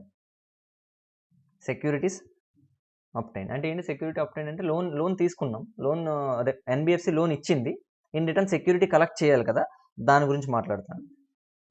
Auditor should verify security has been obtained or not. తర్వాత ఆ నేచర్ ఆఫ్ సెక్యూరిటీ ఏంటి, వాల్యూ ఆఫ్ ద సెక్యూరిటీ ఏంటి, యాజ్ పర్ ద పాలసీ ఉందా లేదా. ఓకే, కొన్నిసార్లు చిన్న ఎగ్జాంపుల్ చెప్తాను చూడండి. మనం 1 crore rupees లోన్ తీసుకున్నాం అనుకోండి, వాళ్ళ క్రెడిబిలిటీ బట్టి, వాళ్ళ పాస్ట్ పర్ఫార్మెన్సెస్ బట్టి బారోవర్స్ది మనం సెక్యూరిటీ యాక్సెప్ట్ చేయొచ్చు less than the loan amount. అంటే 1 crore తీసుకుంటే సెక్యూరిటీ వాల్యూ 50 lakhs ఉన్న లోన్ ఇస్తారు. కొన్నిసార్లు నాలాంటి వాళ్ళకి అనుకోండి, నేను ఇంకా యాజ్ ఐఎమ్ పూర్, నాకు ఎక్స్ట్రా సెక్యూరిటీ అడుగుతారు. ఓకే, 1 crore కన్నా ఎక్స్ట్రా అడుగుతారు, 1.5 crores అలా అడుగుతారు loan. It depends on the policy of that particular company. Okay, next confirmation. A confirmation? NBFC దగ్గర ఉంది మేము లోన్ ఇచ్చామని, అప్పుడు వాళ్ళ దగ్గరికి వెళ్ళి బాబు నిజంగానే లోన్ తీసుకున్నారు లేదని external confirmation. This is called EC, external confirmation. ఈ పాయింట్ నేను డిస్కస్ చేయట్లేదు, ఇది మనకు తెలుసు. లిమిట్స్లోనే లోన్స్ ఇవ్వాలి, ఆ పాయింట్ రాసుకోండి. తర్వాత ప్రాపర్ అప్రైజల్. అప్రైజల్ యాక్టివిటీ అంటే ఏంటంటే, నేను ఎప్పుడో ఒక చాప్టర్లో కూడా చెప్పాను, పబ్లిక్ సెక్టర్ అండర్టేకింగ్స్లో చెప్పాను. ఓకే, అప్రైజల్ యాక్టివిటీ అంటే ఏంటి. ఓకే, ఇక్కడ లోన్ ఇచ్చేసాం, రికవరీ చేయడానికి ప్రాపర్గా స్టెప్స్ ఫాలో అవుతున్నారా లేదా అనేది చెక్ చేయడం అని అప్రైజల్ అంటాం ఇక్కడ. ఓకే, దట్ ఈస్ కాల్డ్, చూడండి ఇక్కడ, should verify adequate system of, auditor should verify adequate system of proper appraisal and follow up of loans and advances to recover. Okay, and last one, classification and provisionings. అసెట్స్ని ఏం చేయాలంట? Standard, substandard, doubtful, loss అసెట్స్లో classify చేసి దానికి provisions create చేయండి. With this we are done with this topic also. ఏంటి? How to verify ICC. And last 2 topics are still pending, where it talks about, నేను ముందు ఎక్కడికి వెళ్ళిపోతానంటే ఒక ఇంపార్టెంట్ పాయింట్ చెప్తాను చూసుకోండి. అకౌంటింగ్ స్టాండర్డ్స్ అయిపోయిన తర్వాత ఇండియన్ అకౌంటింగ్ స్టాండర్డ్స్ స్టార్ట్ అయ్యాయి. Okay, Indian accounting standards start అయితే అది పక్కన పెట్టండి అలా. సో షెడ్యూల్ 3 అని ఒకటి ఉంది కంపెనీస్ యాక్ట్కి. So schedule 3 to companies act 2013. So normally all companies are required to follow schedule 3. ఇప్పుడు నా క్వశ్చన్ ఏంటంటే, ఎన్బిఎఫ్సిస్ కూడా షెడ్యూల్ 3 ఫాలో అవుతారా అంటే ఎస్, 100% ఎస్. షెడ్యూల్ 3లో డివిజన్ 2, డివిజన్ 3 అని 2 ఉన్నాయంట. Division 2 will be applicable for all companies except NBFC. For NBFC division 3 will be applicable. Sir division 2కి 3కి డిఫరెన్సెస్ ఎక్కడెక్కడ వస్తాయి సార్ అన్నది now we are going to check. Okay, point number 1, I'm now trying to highlight the difference between division 2 and division 3 అంటే NBFC and other than NBFC. So point number 1 ఏంటంటే, non NBFCs అనుకోండి, other companies అనుకోండి, generally they will classify their assets as current assets and non current assets. Okay, however NBFC అయితే ఎలా చేస్తారంట, highlight చేస్తున్నాను చూడండి, financial and non financial అని చేయాలంట. అండ్ అసెట్ ఏ ఆర్డర్లో పెట్టాలంట, it depends on liquidity, order of their liquidity, order of their లిక్విడిటీలో మీరు చేయాలి. Okay, this is the first point. Come to point number 2, where డిఫరెన్సెస్ని ఐడెంటిఫై చేస్తున్నాం. Okay, straight away I will highlight. Okay, మీరు చెప్పండి, ఒక కంపెనీ ఉందనుకోండి, ఒక కంపెనీకి నార్మల్గా ఒక ఎక్స్పెండిచర్ కానీ ఇన్కమ్ కానీ, they have got some income or expenditure. ఆ ఎక్స్పెండిచర్ని మిస్లేనియస్లో వేసేయచ్చా, ఆర్ సెపరేట్గా ఒక హెడ్లో క్రియేట్ చేయాలంటే వాళ్ళు ఒక మెటీరియాలిటీ చెప్పారంట, where if your expenditure is exceeding 1% or revenue from operations, 1% of revenue from operations or 10 lakh rupees whichever is higher. ఆ expenditure కానీ income కానీ అంతకన్నా హై అయింది అనుకోండి, దెన్ సెపరేట్ హెడ్లో క్రియేట్ చేయాలంట, సెపరేట్ హెడ్లో చూపించాలంట. ఇది నార్మల్ కంపెనీస్కి. అదే ఎన్బిఎఫ్సిస్కి అనుకోండి, separate disclosure by way of note in an item of other income కానీ అదర్ ఎక్స్పెండిచర్ కానీ ఒకటి సెపరేట్గా ఓపెన్ చేసి అందులో పెట్టాలంట. ఏం పెట్టాలి సార్ అందులో అంటే, if such expenditure or income crosses 1% of total income. Total income calculate చేయండి, దానిలో 1% ఏంటి, ఒక వాల్యూ వస్తుంది, ఒక amount.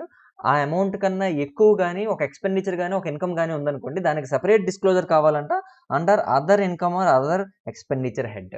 You go and open schedule 3, మీకు go and open BOS knowledge portal, అందులో మీకు క్లియర్గా ఉంది షెడ్యూల్ 3లో ఏమని, అదర్ ఇన్కమ్ అదర్ ఎక్స్పెండిచర్ అని చెప్పి. Okay, this is the second beautiful difference between NBFC and other companies reporting, financial reporting. Okay, next third point. NBFC ఉందంట, NBFCలో director ఒక LLPలో అతను is a partner or member. Okay, ఇప్పుడు ఈ NBFC it has some receivable from that LLP. ఇలా ఒకటి కానీ ఉందనుకో, debts due అంటే ఏంటి, there is some loan given by NBFC to LLP. ఆ LLPలో పార్ట్నర్ ఎవరంట, ఈ NBFCకి డైరెక్టర్. ఇలా అయ్యారు అనుకోండి, that loan shall be treated as receivables in NBFC's balance sheet. Receivable అనుకోవాలి, అడ్వాన్సెస్ అనుకోకూడదంట, రిసీవబుల్స్ అనుకోవాలి. This is the third point. Okay, and ఇంకో point, NBFCస్ ఏం చేయాలంట, నార్మల్గా అదర్ కంపెనీస్ ఏం చేస్తాయి, రెవెన్యూ ఫ్రమ్ ఆపరేషన్స్ చూడండి, NBFCస్ ఆర్ ఆల్సో రిక్వైర్డ్. ఇంతకు ముందు NBFCస్లో revenue from operations comprehensive income అనేది నోట్స్లో వచ్చేదంట. బట్ ఇప్పుడు ఏమైంది, NBFCస్ are also required to disclose as similar to other companies. NBFCs are also required to disclose revenue from operations and other comprehensive income. ఈ రెండు కూడా on the face of P&L account చేయాలంట, instead of showing them as part of notes. ముందు ఎలా ఉందో మనకు అనవసరం, ఇప్పుడు మాత్రం ఏం చేయాలంట, revenue from operations and other comprehensive income ఈ రెండు కూడా ఎక్కడ రావాలంట, P&L అకౌంట్లోనే రావాలంట straight away. Notes to accounts they are not allowed. And last 2 important points which are given in bold letters recently added. ఈ పాయింట్స్ ఏంటంటే డిఫరెన్సెస్. కొన్ని ట్రేడ్ రిసీవబుల్స్ ఉన్నాయంట NBFCస్కి. ఆ ట్రేడ్ రిసీవబుల్స్ని ఇఫ్ ఆ ట్రేడ్ రిసీవబుల్స్కి క్రెడిట్ రిస్క్ పెరిగింది అనుకోండి, సెపరేట్ డిస్క్లోజర్. అంటే there are many trade receivables, out of those trade receivables few trade receivables are carrying more credit risk. అలా ఉందనుకోండి, those trade receivables having high credit risk will be separately disclosed. Okay, now I guess you are all getting the point.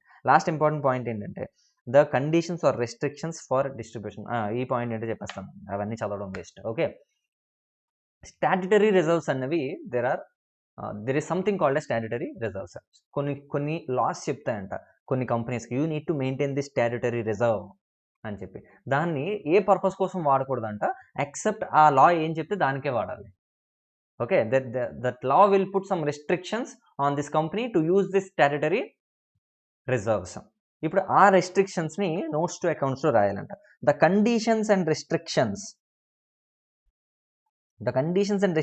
For distribution attached to statutory reserves have to be separately disclosed in the notes as stipulated by the relevant statutes. Point ఏంటో అర్థమైంది కదా, law చెప్తుందంట, you need to maintain statutory reserve and that reserve shall be utilised only for certain purposes. అంటే they impose some that law will impose some restrictions. Those restrictions on usage of this statutory reserves shall be separately disclosed. Okay, now I guess you are all getting the point. These are the differences. అయితే ఒక చిన్న point ఇంకోటి కూడా చెప్తాను. Indian IAS ఎప్పటి నుంచి మనకి apply అయింది NBFCs కంటే, April 1, 2018 అక్కడ నుంచి ఆల్ లిస్టెడ్ అండ్ లిస్టెడ్ కంపెనీస్కి అయితే ఎలాగో అప్లై అవుతుంది, అండ్ అన్లిస్టెడ్ NBFCs కనుకోండి, net worth 500 crores or more ఉంటే ఒక NBFC, in case if it is listed apply Ind AS, in case if it is not listed then apply Ind AS only if it is having net worth of 500 crores or more. So 500 crores కన్నా above ఉన్నవన్నీ ఎప్పటి నుంచి start చేసేయాలి,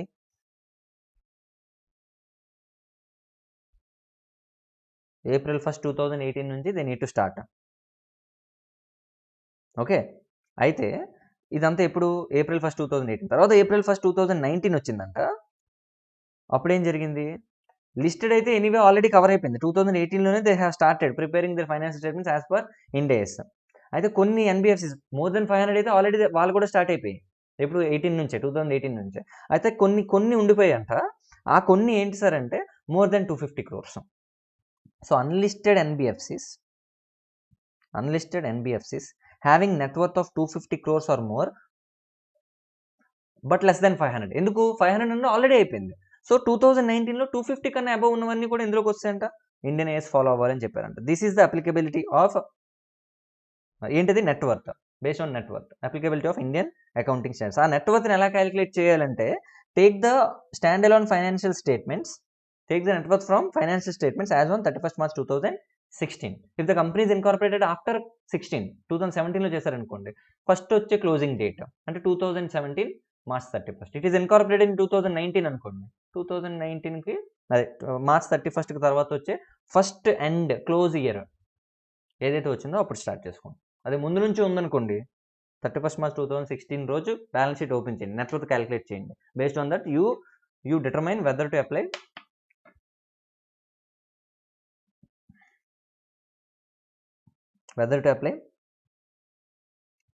Indian accounting standards or not. Okay, this compliance with CARO is not there. ఇంకా మనకు CARO 2020 రాలేదు. And CARO 2016లో 2 points ఉన్నాయి. ఈ 2 పాయింట్స్ CARO చాప్టర్లో it is already discussed. Okay, last concept of this chapter, it may take 10 minutes. నేను అనుకున్న దానికన్నా చాలా ఎక్కువైనట్టుంది, but I believe it may help you. Even though it may take 15 to 20 minutes extra, it will be very helpful for you if you watch the lecture completely till the end. Okay, last 2 concepts ఉన్నాయి. Reporting, auditor ఎవరికి report చేయాలి? Okay, 3 personsకి report చేయాలి. Point number 1, share హోల్డర్స్కి. Financial స్టేట్మెంట్స్ని audit చేసి audit report must be given to the share holders. This is as normal companies యాక్ట్లో ఉన్నది అది. ఓకే, ఈ పాయింట్ గురించి ఇక్కడ డిస్కషన్ లేదు. ఇందులో 2 పాయింట్స్ గురించి డిస్కషన్ జరిగింది. ఎక్కడంటే reporting that is to be made to board of directors and reporting that is to be made to RBI. ఈ 2 పాయింట్స్లో జరిగాయి. Okay, so first of all I will start with reporting to board of directors. So auditor board of డైరెక్టర్స్కి ఏ report ఇవ్వాలి అన్నది నేను ఇప్పుడు చదవాలనుకుంటున్నా. Okay, this is the additional report. Okay, board of డైరెక్టర్స్కి ఇచ్చేది ఎడిషనల్ రిపోర్ట్. నార్మల్గా ఆర్బీఐకి ఇవ్వాలి, దాంతోపాటు ఎడిషనల్గా బోర్డ్ ఆఫ్ డైరెక్టర్స్ కూడా ఇవ్వాలంట. What is to be given? Additional report to the board of directors. ఈ కేసు ఏంటో చూడండి. In addition to the report made by auditor under section 143, దానికన్నా అంటే company as a company auditor మీరు share హోల్డర్స్కి ఇవ్వాలి.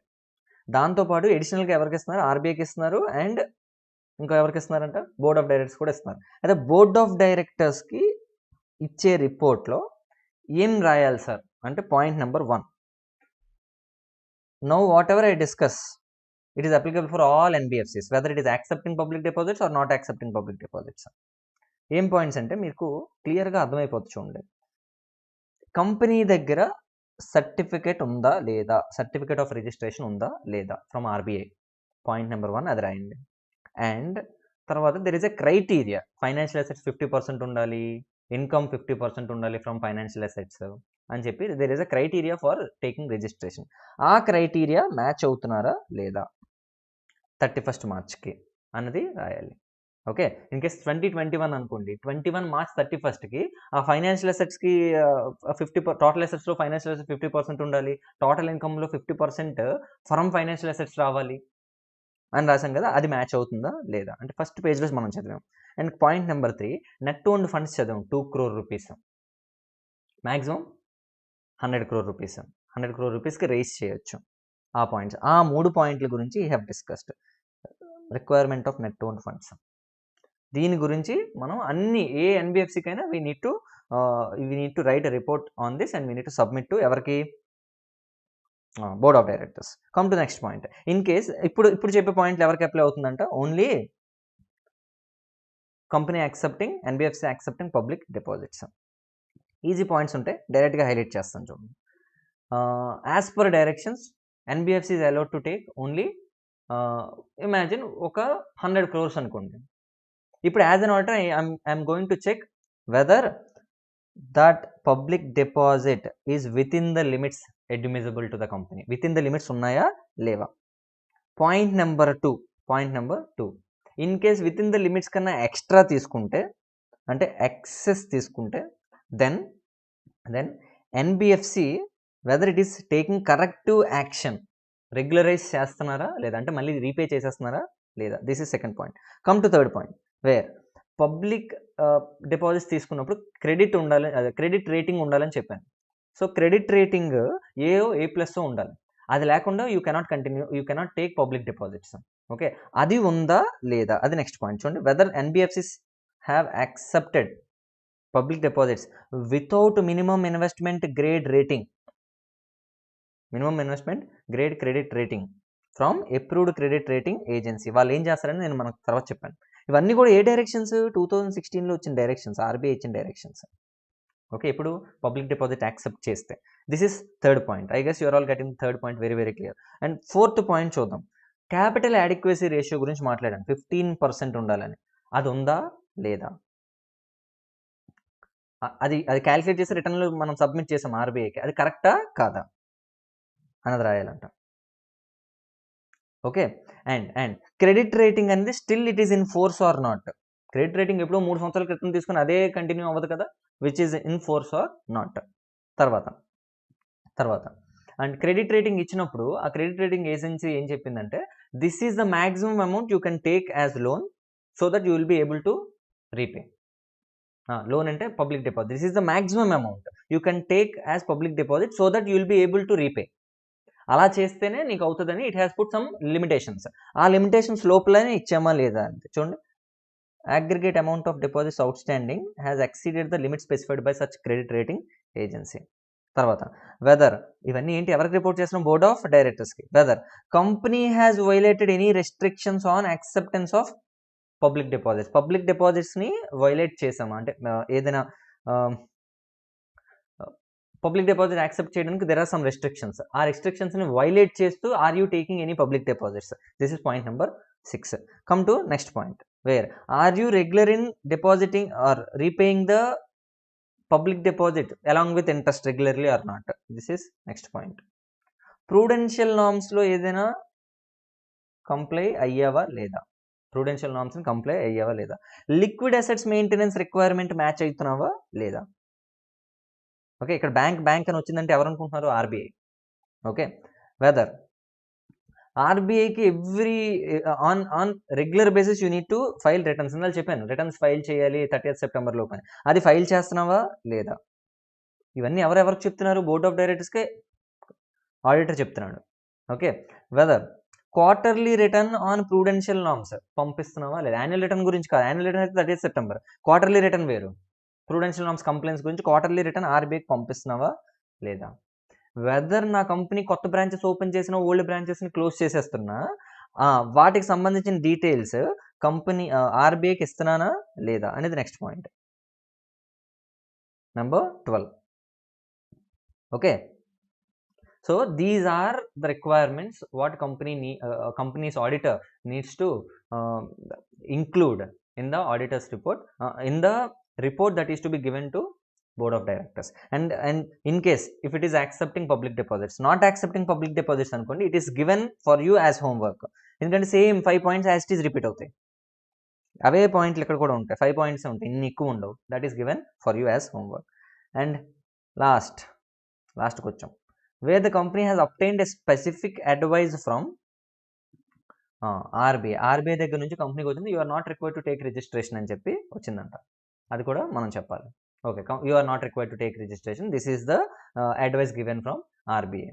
ఇది మీకు హోంవర్క్ ఇచ్చాను కదా, ఎవరెవరు తీసుకోక్కర్లేదని, ఆ కంపెనీస్కి అప్లికబుల్. ఓకే, పాయింట్ నెంబర్ ఈ. ఇన్ కేస్ మనం ఇక్కడ వెదర్ అని రాస్తున్నాం కదా ముందంతా, అందులో అన్ఫేవరబుల్ ఆన్సర్స్ కానీ క్వాలిఫైడ్ స్టేట్మెంట్ కానీ ఉందనుకోండి, whether it is complying with or not అని అంటున్నారు. So if it is not complying with RBI directions or guidelines, then the reasons for the same must be return.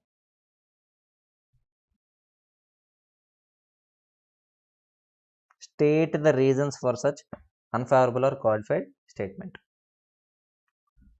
Okay, this is the report given to board of directors. Now I am talking about returns report, exception report that is to be submitted to RBI. It is so simple, RBIకి సంబంధించి. ఒక ఆర్బీఐకి రిపోర్ట్లో ఏం రాయాలి? Where in case of non banking financial company, ఇందాక unfavourable answers, qualified answers ఇస్తున్నాం కదా, ఆర్ ఆ కేసులో కానీ, ఆర్ ఇన్ కేస్ ఆడిటర్ అంట in his opinion that NBFC has not complied with the provisions of RBI act and directions given by RBI relating to public deposits, ఇవి కానీ comply అవ్వకపోతే, and directions given by NBFC non systematically important non deposit taking company, or systematically important non deposit taking, అదే non deposit taking or deposit taking. అంటే సింపుల్గా నేను ఎలా classify చేశాను దీన్ని? Systematically important or non systematically important, whether taking public deposits or public deposits no, PD yes, PD no, ఇలా segregate చేశాను. Each and everything, every category will have separate guide lines. Those guide లైన్స్లో ఎక్కడైనా mistakes జరిగాయా, ఇలా non complaints ఉంటే then auditor ఏం చేయాలంట? It shall be the obligation of the auditor to make report. ఎవరికి రిపోర్ట్ చేయాలో చూడండి, వెరీ ఇంట్రెస్టింగ్ పాయింట్. ఆర్బీఐకి రీజనల్ ఆఫీస్ ఉంటుంది, ఈవెన్ విశాఖపట్నంలో కూడా ఒక ఆఫీస్ ఉంది. ఓకే, ఆర్బీఐ ఆఫీస్ హైదరాబాద్లో ఉంటుంది. అలా రీజనల్ ఆఫీసులు ఉన్నప్పుడు ఆ ఆఫీస్లో ఒక వింగ్ ఏం చూసుకుంటుందంటే ఎన్బిఎఫ్సికి సంబంధించిన supervision, non banking supervision wing ఉంటుంది. ఆ వింగ్లో మీరు సబ్మిట్ చేయాలంటే ఈ రిపోర్ట్ని. ఏ report? When you are fail to comply with RBI guide lines, ఇంకా ఆర్బీఐ యాక్ట్ ఇవన్నీ అవి కానీ చేయకపోతే. And one more interesting point is, if there is non complaints only, then only you need to go to RBI. Non complaints ఉంటేనే, అన్ని comply అవుతున్నారని చెప్పి మీరు సెపరేట్గా రిపోర్ట్ ఇచ్చి ఆర్బీఐకి ఇవ్వాల్సిన అవసరం లేదు. That is defined here in point number 2. With this we are done with almost all the parts of NBFC. One point ఉండిపోయింది, that is called as frauds. Fraud categorisation ఉంది. అది కూడా ఒక, ఎందుకు ఇంత చెప్పాం కాబట్టి అది కూడా ఒక 2-3 నిమిషాల్లో చెప్పేస్తే సాటిస్ఫాక్షన్ ఉంటుంది. ఓకే, ఎన్బిఎఫ్సిలో ఫ్రాడ్స్ని ఎలా కేటగరైజ్ చేస్తారు సార్ అంటే 6 వేస్లో ఫ్రాడ్స్ని కేటగరైజ్ చేస్తారు. చూడండి, misappropriation or criminal breach of trust. నేను కొన్ని హైలైట్ చేస్తుంటా, అవి మాత్రం హైలైట్ చేసుకొని చాలు. ఓకే, బ్రీచ్ ఆఫ్ ట్రస్ట్ ఎన్బిఎఫ్సిలో జరుగుతున్నాయి. ఇవన్నీ బ్రీచ్ ఆఫ్ ట్రస్ట్ జరిగింది, ఎన్బిఎఫ్సి మీద జరుగుతున్నాం అన్నమాట ఇవన్నీ. Okay, employees breach of trust చేస్తున్నారంట. Come to second point. అలాగే ఫోర్జరీ చేస్తున్నారంట, మ్యానిపులేషన్ ఆఫ్ బుక్స్ చేస్తున్నారంట. ఎన్బిఎఫ్సి మీద జరుగుతున్న ఫ్రాడ్స్ ఇవి. తర్వాత అన్ఆథరైజ్డ్ క్రెడిట్ ఫెసిలిటీస్ ఇచ్చేస్తున్నారంట, ఇల్లీగల్ గ్రాటిఫికేషన్ అంట. తర్వాత negligence and cash shortages, cash లేకుండా లోన్లు పెరిగిపోతున్నాయంట, అంటే నెగిటివ్ క్యాష్ కనిపిస్తుంది. చీటింగ్ అండ్ ఫోర్జరీ చేస్తున్నారు ఎగెన్స్ట్ ఎన్బిఎఫ్సి. తర్వాత irregularities in foreign exchange transactions and any other not specified above. ఈ 6 కేటగిరీస్లో 2 కేటగిరీస్ సెపరేట్గా గుర్తుపెట్టుకోండి. 1 and it is 2, negligence and cash shortages and irregularities in foreign exchange transactions. వీటిని first of all detect చేస్తారు. Detect చేసిన okay ఇలాంటి fraud ఒకటి ఉంది, cash shortages కనిపించాయని చెప్పి డిటెక్ట్ చేస్తారు. డిటెక్ట్ చేసిన తర్వాత these will be treated as frauds only if it is suspected or proved. Okay, అయితే స్టిల్ ఇప్పుడు however in the following cases where fraudulent intention is not suspected or proved at the time of detection will be treated as fraud. కొన్నిసార్లు ఏం చేస్తామంట, అవి prove అవ్వకపోయినా that will be treated as fraud. ఎప్పుడు దాన్ని fraud కింద treat చేస్తామంట? If the cash shortage is more than 10,000 rupees. Cash shortage more than 10,000 అయితే prove అవ్వాల్సిన పని లేదు, ట్రీట్ దట్ యాజ్ ఫ్రాడ్. కొన్నిసార్లు if the cash shortage is more than 5,000, దాన్ని ఎవరు ఐడెంటిఫై చేశారు? ఎవరైతే పర్సన్ హ్యాండిల్ చేస్తున్నాడో వాడు చేయలేదంట, వాడు చెప్పట్లేదంట, ఎవరో ఐడెంటిఫై చేశారంట. If it is detected by management, auditor or inspecting officer, వాళ్ళెవరో చేస్తే it will be considered as fraud. అతనే ఎవరైతే పర్సన్ హ్యాండిల్ చేశాడో అతనే చేశాడు అనుకోండి, that will not be treated as fraud. In case cash shortage is more than 5,000 rupees. మీరు చెప్పండి, మోర్ దాన్ 10,000 అంటే everything will be considered as fraud only, even though it is not proved. అదే more than 5,000 less than 10,000 ఉందనుకోండి, that will be treated as fraud only if it is identified by a person other than person handling the cash. అది అతనే చేస్తే అది fraud అవ్వదు. Anyway less than 5,000 ఉన్నాయనుకోండి, that will be treated not as fraud unless it is proved.